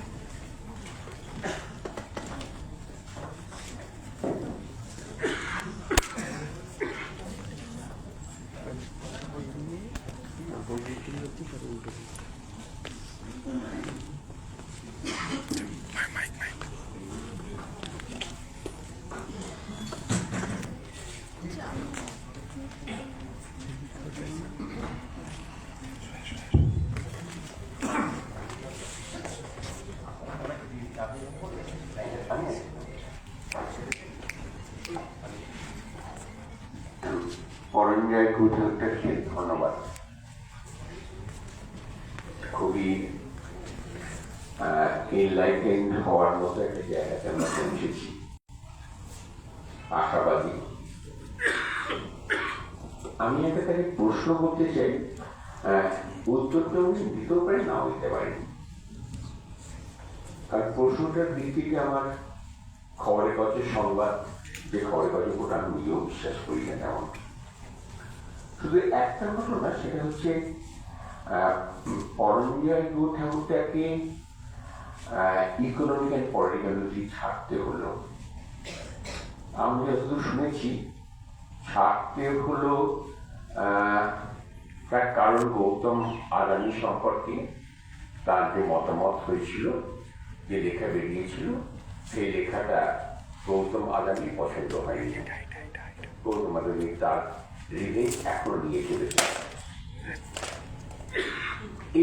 এই ইনফরমেশনের ভিত্তিতে আমি ওনাকে জিজ্ঞেস করতে চাই, আচ্ছা, ইকোনমিক অ্যান্ড পলিটিক্যাল উইকের একটা ম্যানেজিং বডি ছিল, সেই ম্যানেজিং বডিতে যতদূর আমার জানা আছে প্রচুর জ্ঞানীগুণী মানুষ ছিলেন।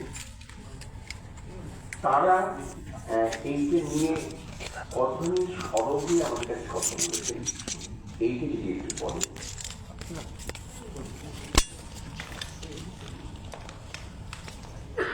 এটা কিছুটা বিষয়ের বাইরে আমার শেষ করার সময় হচ্ছে।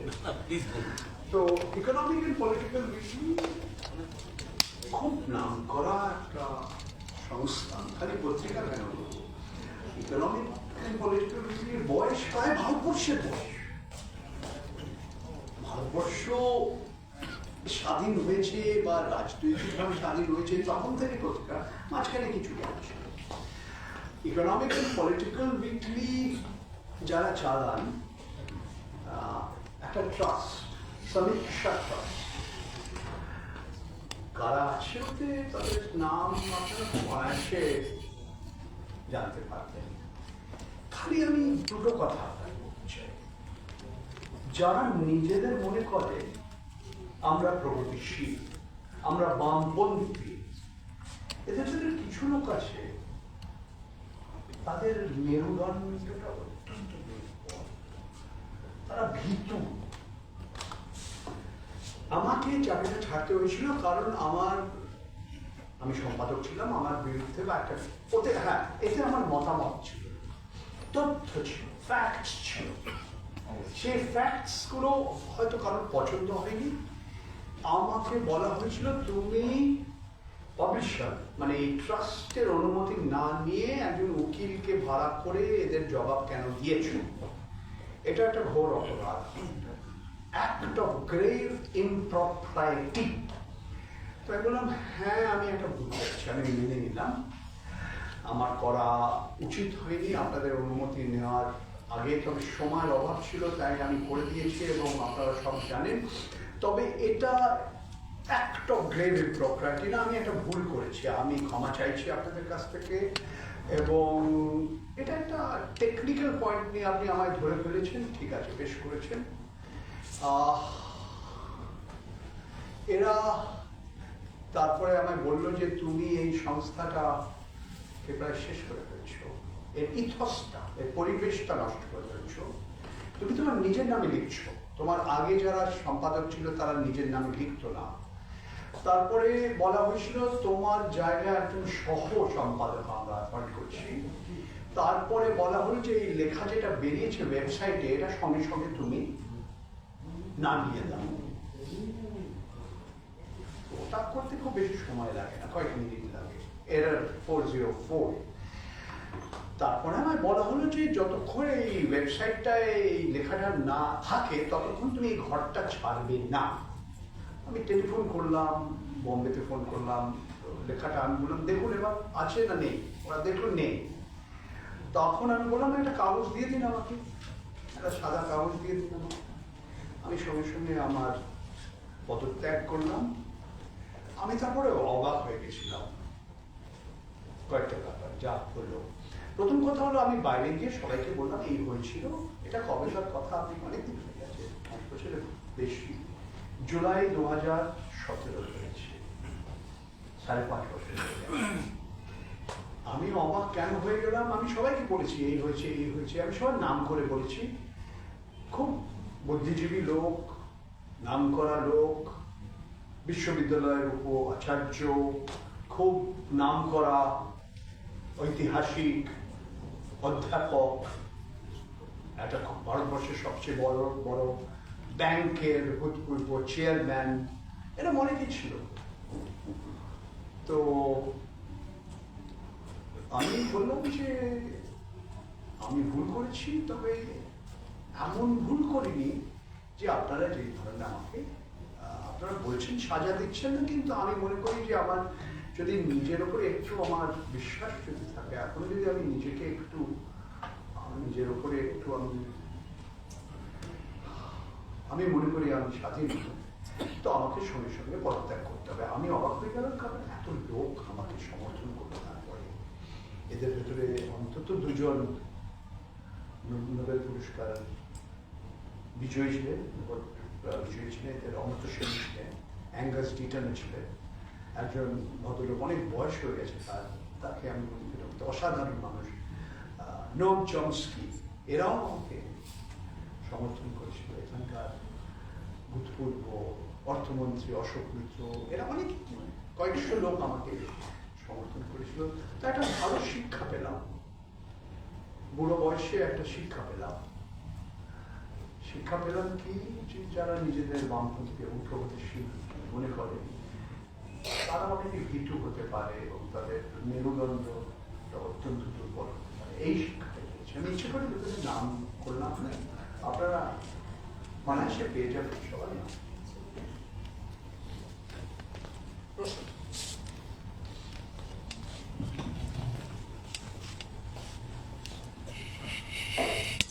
প্রথমত আপনাকে অনেক ধন্যবাদ সুন্দর এবং প্রাণের একটা বক্তৃতার জন্য। আপনার নামটা বলবেন? আচ্ছা, আমার নাম সোহম দাস। আমি এই বিশ্ববিদ্যালয়েরই প্রাক্তন ছাত্র। আমার বিষয় ছিল জিওলজি, তবে বর্তমানে আমি লেখালেখি এবং তথ্যচিত্রের সঙ্গে যুক্ত আছি। আমার প্রশ্নটা মানে নির্দিষ্ট প্রশ্নটা যাওয়ার আগে আমি কয়েকটা বিষয় একটুখানি কথা বলে নেবো আপনাদের এবং কথার সূত্রেই আর কি। যে ধরুন 90 পরবর্তী যে দুনিয়া, যে নয়া উদারবাদ নিয়ে এত কথা বলি, আমরা আলোচনা করি, এবং যে প্রযুক্তিগত যে বুম যেটা ঘটেছে পরবর্তী সময়ে, তো তার একদম বলতে গেলে লেটেস্ট ডেভেলপমেন্ট যেটা, সেটা হচ্ছে কৃত্রিম বুদ্ধিমত্তা বা এআই যেটা। তো এতদিন এই ওপেন এআই বা চ্যাট জিপিটি নিয়ে গত 2 বছর ধরে একটা মাতামাতি চলছিল। তা সেখানে হঠাৎ করে একটা নতুন একটা প্রতিদ্বন্দ্বী এসে জুটেছে, তার নাম হচ্ছে ডিপসিক R1।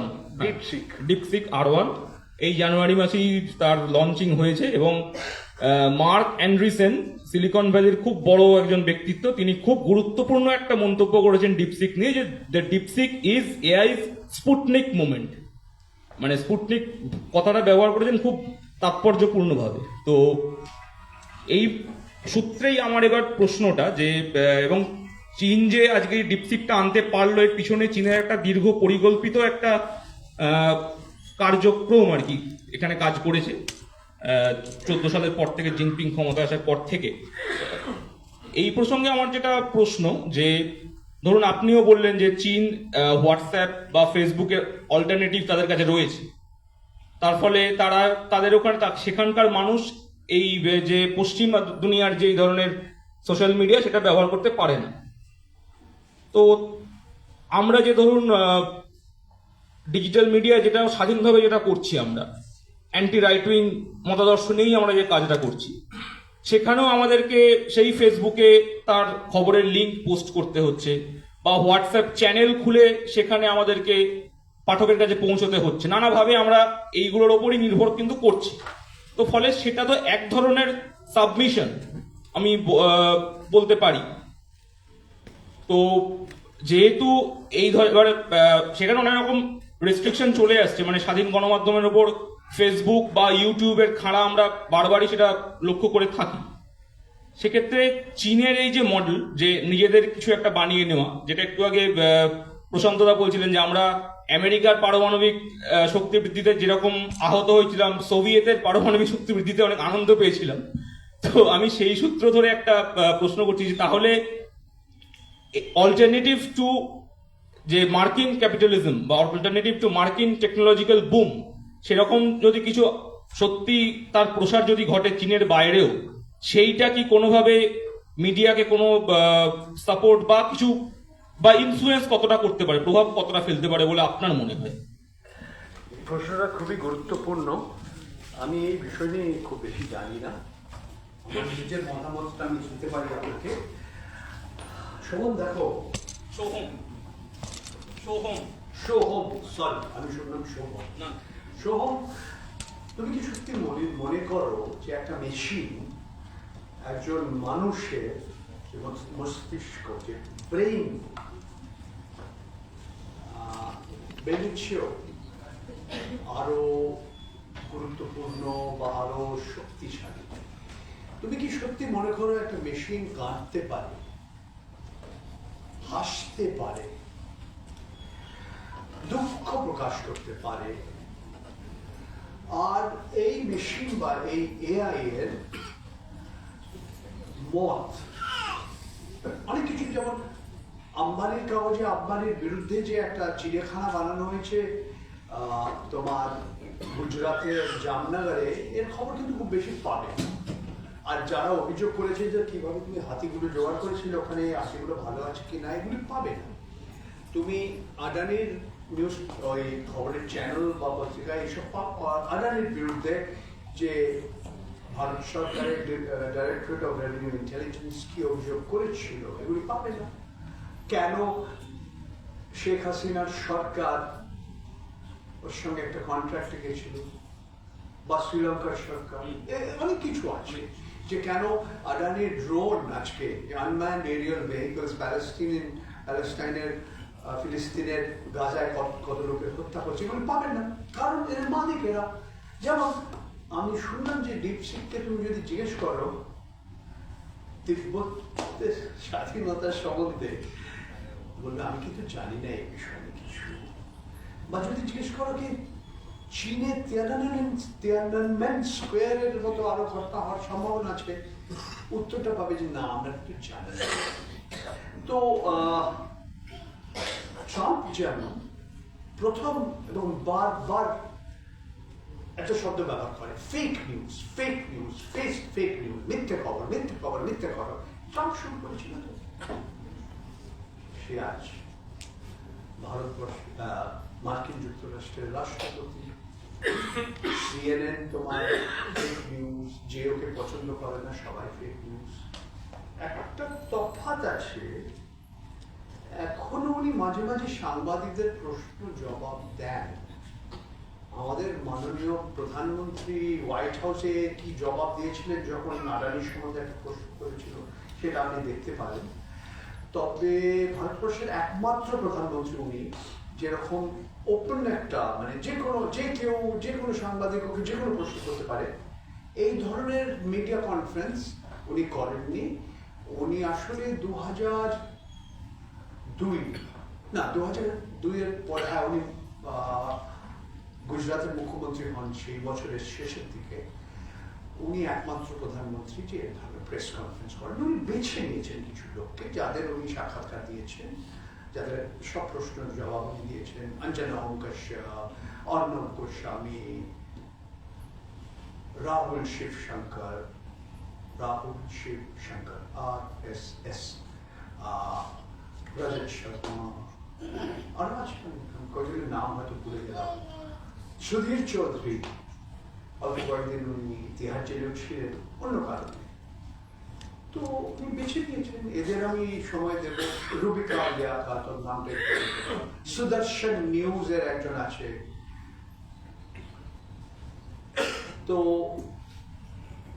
তোমার প্রশ্নের তুমি করে বললাম, তোমার প্রশ্নের উত্তরটা আমি দিতে হয়তো ঠিক মতো পারিনি। আমার মাথায় কয়টা আমার মাথায় ভাবছিলাম কয়টা কথা, সেগুলো ভালো। তুমি প্রশ্নটা কিন্তু তুমি ভালো করেছো। এই নিয়ে একটা বই খুব ভালো বেরিয়েছে। এটা ওই ফ্র্যাঙ্কেনস্টাইনের কথাও বলা হয়েছিল, যে ডক্টর ফ্র্যাঙ্কেনস্টাইন, ওকে অনেকে নিন্দা করে, কিন্তু ও আসলে খারাপ লোক ছিল না। যে রাক্ষসটা তৈরি করেছিল সে তাকে খেয়ে ফেলল, তাকেই গ্রাস করলো। তো এই ধরনের রাক্ষস কে তৈরি করেছে করেনি, এই নিয়ে একটা বই আমি আমার এই মুহূর্তে নামটা মনে করছি না, খুব ভালো বই আছে। একজন ম্যাথামেটিশিয়ান বইটা লিখেছে এবং বইটার নাম হলো মিথ অফ আর্টিফিশিয়াল ইন্টেলিজেন্স। এটা কয়েক বছর আগে লিখেছিল। You can read. আরেকটা প্রশ্ন আছে। নমস্কার স্যার। স্যার আমার নাম রিতম দাস, আমি বর্তমানে যাদবপুর বিশ্ববিদ্যালয়ের সিভিল ইঞ্জিনিয়ারিং বিভাগের 4th ইয়ার স্টুডেন্ট। স্যার আমার কিছু আমার নাম রিতম দাস। স্যার আমার কিছু স্টেটমেন্ট আছে, 4টে, খুবই প্রিসাইজলি আমি বলতে চাইছি। একটা আপনি বললেন যে ডে উইদাউট ইন্টারনেট মানে ডিজিটাল ডিটক্সিফিকেশন আমাদের এই কারণেই সম্ভব নয় কারণ আমরা মোবাইলের মধ্যে একটা নেশার দ্রব্য খুঁজে পেয়েছি, মানে মোবাইল আমাদেরকে অ্যাডিকটিভ নেচারে কনভার্ট করেছে। তো আমি ডিটক্সিফিকেশনের কাজটি করে থাকি মানে নিজের ক্ষেত্রেও, কিন্তু আমি এই মতের সঙ্গে একমত নই, কারণ ডিটক্সিফিকেশন এই কারণে পসিবল নয় কারণ এটি নেশার মতো হয়ে দাঁড়িয়েছে এমনটা নয়। যদি আমি নিজের ক্ষেত্রে বলি, প্রত্যেকটা মুহূর্তে প্রফেসরদের থেকে বা প্লেসমেন্ট সেলের থেকে কোম্পানিজ আপডেট সম্বন্ধে এত ইনফরমেশন আমাকে গ্যাদার করতে হয় বা লোকের কাছে শেয়ার করতে হয়, সেই রেসপন্সিবিলিটি বা দায় ভারের জন্য আমাকে এটাকে ব্যবহার করতে হয়, শুধুমাত্র নিজের স্বার্থে নয়। তো সেক্ষেত্রে মানে সামাজিক দায়বদ্ধতা আমাদেরকে মোবাইলের সঙ্গে এতটা বেশি একাগ্র রাখছে, শুধুমাত্র এন্টারটেইনমেন্ট পারপাস নয়। নাম্বার 2 হচ্ছে আপনি জানাচ্ছিলেন যে মেটা বা অ্যালফাবেট এই সমস্ত পুঁজিবাদী সংস্থাগুলো সমাজসেবা করে, একদমই তাই। এটা সরাসরি তো সমাজসেবা করে না, কিন্তু আমরা যদি বর্তমানে দেখি বিভিন্ন ছোট বিক্রয়কারী কিংবা বিভিন্ন স্বনির্ভর মহিলা তারা তাদের জিনিসপত্রকে এই সমস্ত প্ল্যাটফর্মে অ্যাডভার্টাইজ করার মাধ্যমে অনেক বেশি ক্রেতা তারা নিজেদের দিকে আকর্ষণ করতে পারছে, ফলে গ্রোয়িং টুগেদার বলে যদি কোনো একটা ফ্রেজ থাকে, তো সেটাই যেন এখানে বাস্তবায়িত হচ্ছে যে এমন প্রচুর ধরনের ক্রেতা রয়েছে যারা সঠিক বিক্রেতার পরিচয় জানেন না, এবং বিক্রেতাদের কাছেও সেই পার্টিকুলার ডোমেনের ক্রেতারা পৌঁছয় না, কিন্তু এই ধরনের মিডিয়াগুলো, সোশ্যাল মিডিয়াগুলো তাদের সংযোগ স্থাপন করছে, ফলে এইভাবে তারা সাস্টেনেবলভাবে গ্রো করতে পারছে। তো তারা ডিরেক্টলি হয়তো সমাজসেবা করছে না, কিন্তু তাদের এই মাধ্যমটা সমাজসেবায় সাহায্য করছে। নাম্বার 3 হলো ফ্রিডম অফ এক্সপ্রেশন বা ফ্রিডম অফ স্পিচ, যেটা আপনি ডিপসিকের উদাহরণ দিলেন, টিয়ানামেন স্কোয়ারের উদাহরণ দিলেন, কিংবা আমি যদি তাইওয়ানের কথা বলি, তো সেখানটাতেও ওরা বিতর্কিত মন্তব্য করে। কিন্তু আপনি একটা ছোট এক্সপেরিমেন্ট করে দেখতে পারেন, যে আপনি যদি ডিপসিকে জিজ্ঞেস করেন যে who is the current president of China, সে জানাবে যে আমি এটা ইনফর্ম করতে পারছি না। অর্থাৎ চায়নায় গণতান্ত্রিক অধিকার এতটাই নিচে চলে গেছে যে চায়নার একটি এআই প্রোডাক্ট, এআই টুল তাদের প্রেসিডেন্টের নাম উচ্চারণ পর্যন্ত করতে ভয় পায়। এবং আমি বহুদিন আগে স্কাইপে আমার চাইনিজ কিছু ব্যক্তির সাথে পরিচয় হয়, বন্ধুত্ব হয়, তো তারা কখনোই নিজেদের রাজনৈতিক আর্থসামাজিক পরিবেশ নিয়ে স্কাইপে কথা বলতে রাজি ছিল না, এবং কারণ তারা মনে করে যে তারা কোথাও না কোথাও ওয়াস্ট হচ্ছে। তো আমি মনে করি ভারতবর্ষ হয়তো এখনো সেই পর্যায়ে পৌঁছয়নি, পৌঁছতে পারে, কিন্তু তুলনামূলকভাবে ভারতবর্ষ এখনো তার থেকে বেটার কন্ডিশনে রয়েছে। তো স্যার, এইগুলো সম্বন্ধে যদি আপনি কিছু আলোকপাত করেন।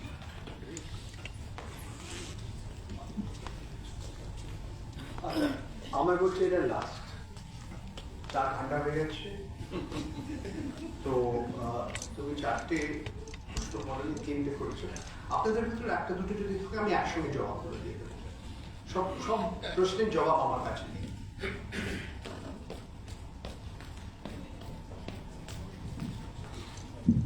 নমস্কার, আমি কিবরিয়া আনসারি, সাংবাদিকতা বিভাগে একজন ছাত্র আমার ইউনিভার্সিটি। আপনি যেগুলো বললেন মূলত নাম কিবরিয়া আনসারি। বর্তমান সময়ে প্রিন্টের মানে প্রিন্ট মিডিয়ার বিকল্প হিসেবে ডিজিটাল সংবাদ মাধ্যমটা উঠে আসছে। আপনি তাদের সার্ভাইভ করার জন্য ডোনেশনের একটা কথা বললেন, কিন্তু আমার মনে হচ্ছে ডোনেশনের থেকে সব ডোনেশন এবং সাবস্ক্রিপশন, রাইট।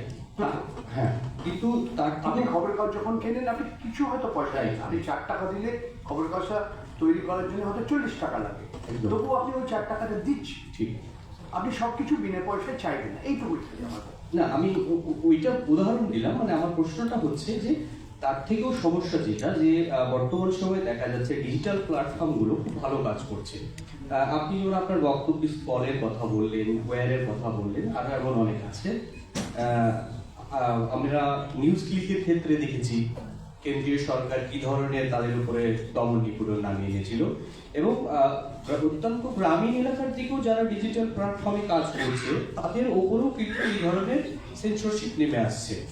আমার স্পেসিফিক প্রশ্নটা হচ্ছে এই, আমরা দেখেছি যে এই ডিজিটাল মিডিয়াগুলো কিন্তু পুরোপুরি ইউটিউব এবং ফেসবুকের উপর নির্ভরশীল, কিন্তু দেখা যাচ্ছে যে যখন কোনো কন্টেন্ট কারো পছন্দ হচ্ছে না তখন কিন্তু সেটাকে ফেসবুক অথবা টুইটার সেটাকে শাটডাউন করে দিচ্ছে।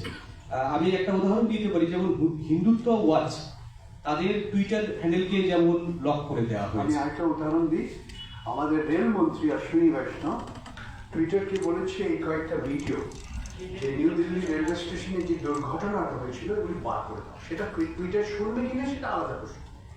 তো এবং ওয়েবসাইটের ক্ষেত্রেও দেখা যাচ্ছে, আমি প্রতি মাসে এগুলো রিভিউ করি, দেখতে পাই কেন্দ্রীয় সরকারের ministry of information and broadcasting department বিভিন্ন ওয়েবসাইটকে তারা বন্ধ করে দিচ্ছেন। আমি নাম হয়তো তখন বলতে পারবো না, আমার মনে নেই। চেষ্টা করা হয়, হ্যাঁ, মাঝে মাঝে অল্প কয়েকদিনের জন্য বন্ধ থাকে, আবার শুরু করে, আবার অনেকের বিরুদ্ধে অনেক ধরনের আয়কর বিভাগ নোটিশ দিয়ে দেয়। হ্যাঁ। তো আমার প্রশ্নটা হচ্ছে এই পরিস্থিতি থেকে যারা ডিজিটালে কাজ করছে তারা কিভাবে সার্ভাইভ করবে বা উত্তরণের পথটা কি হতে পারে, আপনার কি মনে হয়? Thank you sir. আরো দুজন আছে, হ্যাঁ, এরপরে আমাদের শেষ করতে হবে। আমি বলি কি, উনি আমার বোন বলছে যে এখানে সম্ভব না, চা পাবেন না আপনারা। আচ্ছা, আমার একটা ছোট্ট প্রশ্ন আছে, সেটা হচ্ছে আমার নাম দেবাশিস পাল, আমি শুধু ভাটপাড়া থেকে আসছি, উত্তর 24 পরগনা। প্রথমত আপনি দীর্ঘক্ষণ যে বক্তব্য রাখলেন সেই বক্তব্য অনবদ্য এবং যে বিষয়গুলো রেখেছে, যেটা আমার প্রশ্ন, আপনার মতন আমিও আশাবাদী আপনি বললেন যে বিজেপির অনেক মন্ত্রী হেরে গেছে এবং বিভিন্ন তথ্য যেগুলো দিলে উত্তরপ্রদেশে ছজন হেরে গেছে এবং সেখানে সমাজবাদী পার্টি। কিন্তু এই পরিস্থিতির মধ্যে মানে আমি যতটা জেনেছি সেটা হচ্ছে দিল্লিতে আপ সরকার যে দীর্ঘ মানে সেখানে 27 বছর পর বিজেপি এই গত 8ই ফেব্রুয়ারিতে জয়লাভ করেছে। এবং আমি যতটা মানে জেনেছি সেই জায়গা থেকে যদি ভুল থাকে বলবেন, সেটা হচ্ছে কেজরিওয়াল আপ সরকার আসার পর দিল্লির বিভিন্ন এলাকায় মহল্লা ক্লিনিক করেছে। শিক্ষা ব্যবস্থাটা মানে সরকারি শিক্ষা ব্যবস্থাটা যেটা পুরোপুরি প্রাইভেটাইজেশন ছিল, অনেকখানি শিক্ষা ব্যবস্থাটাকে পরিবর্তন করেছে, চেষ্টা করেছে। আচ্ছা, এছাড়া কতটা সফল হয়েছে সেটা অন্য বিষয়। হ্যাঁ, তারপর বিদ্যুৎ 200 ইউনিট অব্দি ফ্রি করেছে, মহিলাদের বাসের যাত্রাটা সেটা ফ্রি করেছে। হ্যাঁ, এই অবস্থা করছে। এই অবস্থায় অনেকে বলছে যে নাকি কংগ্রেস আপের সঙ্গে একেবারে মানে লড়াই করার ফলে আপ নাকি এটা অঙ্কটা পরিষ্কার, এটা অঙ্কটা পরিষ্কার। যদি আপনি যদি ধরে নিন এটা সম্ভব কিনা, সেটা হয়েছে কিনা সেটা আলাদা ব্যাপার। যদি 70-এর ভেতরে 22টা আম আদমি পার্টি আর 48টা বিজেপি, যদি আপনি কংগ্রেস এবং আপের ভোট যদি একসঙ্গে করেন তাহলে অন্তত 13টা বা 14টা আসনে বিজেপি হেরে যেত। তার মানে আপনার ওই 70-এর ভেতরে 70-এর ভেতর 36 এবং 34টা হতো। এটা একটা পুরোপুরি কিন্তু কাল্পনিক, এটা হাইপোথেটিক্যাল। এবং কেন জোটটা হয়নি এটা নিয়ে কিন্তু অনেক কিছু কথা বলা হয়। দিল্লির মতো এমন একটা জায়গা সেখানে শিক্ষার হার অনেক বেশি এবং যেখানে রয়েছে এই মাত্র 70টা সিটে, সেইখানে এটা আমি আবার বলছি, আমি আপনার মতন আমিও আশাবাদী, কিন্তু 27 বছর পর বিজেপি সেখানে কি করে পাওয়ারে দিলে? দেখুন, আপনার প্রশ্নের জবাবটা আমি দিই। এই বিষয়ে অনেক কিছু অনেকে বলেছি এবং আপনি একটা ইউটিউব চ্যানেল এখানকারই বাংলা বাজার বলে অনেকে আমার সঙ্গে কথা বলেছিল। আমি প্রায় 1 ঘন্টা একটা সাক্ষাৎকার আমি চেষ্টা করেছি এই প্রশ্নের জবাবগুলো দেওয়ার জন্য। এই কয়েকটা প্রশ্ন, অরবিন্দ কেজরিওয়াল কি সত্যি বিজেপি বা নরম হিন্দুত্ব বা বিজেপির বি টিমের মতো খেলেছিল? কেন জোটটা হলো না? কেন ইন্ডিয়াটা হলো না? হরিয়ানায় কি হয়েছিল? গুজরাট গোয়াতে কি হয়েছিল? এটা একটা খুব আলাদা বিষয়, এটা লম্বা বিষয় এবং আপনি অবশ্যই এটা দেখে নেবেন। আপনি তারপরে যদি আরো প্রশ্ন থাকে আমি আমার ইমেল বা টেলিফোন নম্বরটা দিয়ে দেবো, আপনি যোগাযোগ করতে পারেন। দেবাশিস বাবু। হ্যাঁ, নমস্কার, আমি একজন ভক্ত আপনার এবং রমেশ কুমার। আমার নাম আশিস সরকার, আমি পড়াতাম। আমার প্রশ্ন খুব সোজাসুজি প্রশ্ন। সারা পৃথিবীতে নাম্বার অফ পিপল যাদের অবস্থা আর্থিকভাবে খারাপ হচ্ছে সেটা বাড়ছে, অথচ রাইট উইং কেন উত্তরোত্তর শক্তি লাভ করছে? আরে বাপরে, এটা নিয়ে আলাদা একটা সেমিনার পরের সেশনে বলবেন। হ্যাঁ, রণবীর দা উনি বলবেন এইসব বিষয় নিয়ে। দেখুন, ভারতবর্ষে যে অসমানতা, ইনইকুয়ালিটি, আমি না, টমাস পিকেটি ওর সঙ্গে যারা যারা কাজ করেছে, ওরা বামপন্থী নয়, তাদের মতামত হলো যে ব্রিটিশ আমলে যা ছিল তার চেয়েও খারাপ আছে। মানে যারা ধনী এবং সবচেয়ে গরিব যারা, তাদের ভিতরে যে ব্যবধান, যেটা যে অসমানতা, এটা বেড়েছে, এইটুকু আমি বলতে পারি। এবং কেন মার্কিন যুক্তরাষ্ট্রে আফ্রিকান আমেরিকান, ল্যাটিনোজ মহিলা ট্রাম্পকে ভোট দিয়েছেন, এই প্রশ্নের জবাব সত্যি আমার কাছে নেই। তবে যে দক্ষিণপন্থী রাজনীতি আপনি দেখেছেন অনেক রাজ্যে, অনেক দেশে, হাঙ্গারি, পোল্যান্ড, আমেরিকা, ব্রাজিলে, বলসোনারো তবু হেরে গেল। তো লুলা খুবই 1% ভোটে কিন্তু এগিয়ে গেল লুলা। হ্যাঁ, তো মানে পুরোপুরি আপনি দেখেছেন নিজারে কি হচ্ছে আফ্রিকাতে। তো আমি কিন্তু বিশ্বাস করি না যে পুরোপুরি মানে পুরো বিশ্বে একটা নতুন একটা ঢেউ, দক্ষিণপন্থী লোকেদের ঢেউ। তবে আমাদের যেটা বাস্তব সেটা তো মানতেই হবে। টার্কিতে দেখুন, টার্কিতে কি হচ্ছে আপনার এরদোগান, তবে আবার অন্যান্য জায়গায় আমরা দেখছি কিছু কিছু বামপন্থী বা কিছু কিছু দক্ষিণপন্থী রাজনীতির বিরুদ্ধে মানে বিরুদ্ধে যারা কথা বলছে তারাও অতটা খারাপ করেনি। এবং আমাদের দেশে আমাদের দেশে লোকসভা নির্বাচনে যা হলো সেই জন্যই আমরা তো অনেকে আমি অন্তত ভাবিনি যে এত দুর্বল হয়ে যাবে বিজেপি, 400 পার ভুলে যায়। রিতম, ডিটক্সিফিকেশনের কথা তুমি জিজ্ঞেস করলে তো তোমাকে সবসময় তোমার ক্লাসেই বসে থাকতে হবে এবং প্লেসমেন্ট বা এই করে তুমি ছুটি নাও না একদম ঠিক। ওই যখন ছুটির সময় একদিন দেখো না তোমার মোবাইল ফোনটা, আর রোজ 11টা থেকে 7টা দেখো না, ভালো ঘুম হবে তোমার। মানে আমি তোমার বাবার মতো, তোমার বাবার বয়সী আমি খালি বলে কোনো সময় এটা চেষ্টা করে দেখো। আমি বলছি না যে তুমি ওই দুর্বাস যন্ত্রটা ফেলে দাও, আমি বলছি না, তবে ইউটিলিটি যেটা তোমায় সাহায্য করছে, এবং যখন মানুষ ওটা নেশা হয়ে যায় তখন ওর একটা অন্য ধরনের একটা খারাপ প্রভাব পড়ে প্রত্যেক মানুষের। ওরা এইটুকুই বলছে, মাঝে মাঝে ডিটক্সিফাই করা ভালো। তুমি যদি রোজ অভ্যস্ত হয়ে গেছো 4 কাপ চা খেতে, একদিন 1টা কাপ খেতেও না, তোমার শরীরের পক্ষে ভালো হবে। আমি বলছি তোমার অল্প বয়স, আমার মতো বয়স যখন হবে তোমার, আমি তোমার বাবার মতো, বাবার বয়সী হয়তো, আমরা বুঝি, আমরা অল্প বয়সে যেটা করিনি আমরা বড় বয়সে বুঝতে পারি আমার এটা করা উচিত হয়নি। আমিও তো বোকার মতো 30 বছর আমি সিগারেট খেতাম, গাঁজা চরস খেয়েছি, আমি জানি, আমি নিজের সম্বন্ধে বলেছি। 25 বছর আগে আমার হার্ট অ্যাটাক হয়েছিল। আমি যদি এই ধরনের নেশা না করতাম আমি জানি না, আমার ভাগ্য হয়তো ভালো। তুমি যে যা কথা বললে একটু আগে, ওই ছোট যারা দোকান চালাচ্ছে, স্মল এন্টারপ্রেনার, হ্যাঁ অবশ্যই তাদের সাহায্য করছে। আরো বেশি সাহায্য, আরো বেশি পয়সা বাড়াচ্ছে কারা? অ্যামাজন। যে অ্যামাজনের জন্য আজকে কত ছোট ছোট ব্যবসা, কত ছোট ছোট দোকান বন্ধ হয়ে গেছে। নোটবন্দি ডিমনিটাইজেশন পর কি হলো? তোমার মার্চ 2020 থেকে অগাস্ট 2020, ওই 6 মাসে ভারতবর্ষের ইতিহাসে প্রথমবার শহর থেকে গ্রামে চলে গেছিল লোক, প্রায় 3 কোটি মানুষ। আমাদের দেশে এই ধরনের ইন্টারনাল মাইগ্রেশন আমরা কোনোদিনও দেখিনি। তার জন্যে মানুষের জীবিকা, ছোট সংস্থা যারা চালাতো, দোকান চালাতো, ফেরিওয়ালা, হকার, এদের অবস্থা খারাপ হয়ে গেছে। আমায় মানতে হবে কিছুটা মানে সরকারি পলিসির জন্য হয়েছে। জি জিনপিং উনি কি আজীবন চীনের রাষ্ট্রপতি থাকবেন? হ্যাঁ, উনি তো মনে করেন থাকবেন, পুটিনও তাই মনে করেন। আমি জানি না আমাদের ট্রাম্প কিন্তু জানে যে এরপরেও আবার রাষ্ট্রপতি হতে পারবেন না 4 বছরে।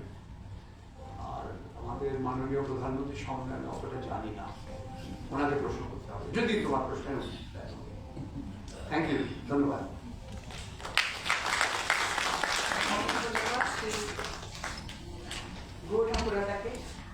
দুঃখিত এরকম একটা জমজমাট আসরকে ছোট করে দেওয়ার জন্য,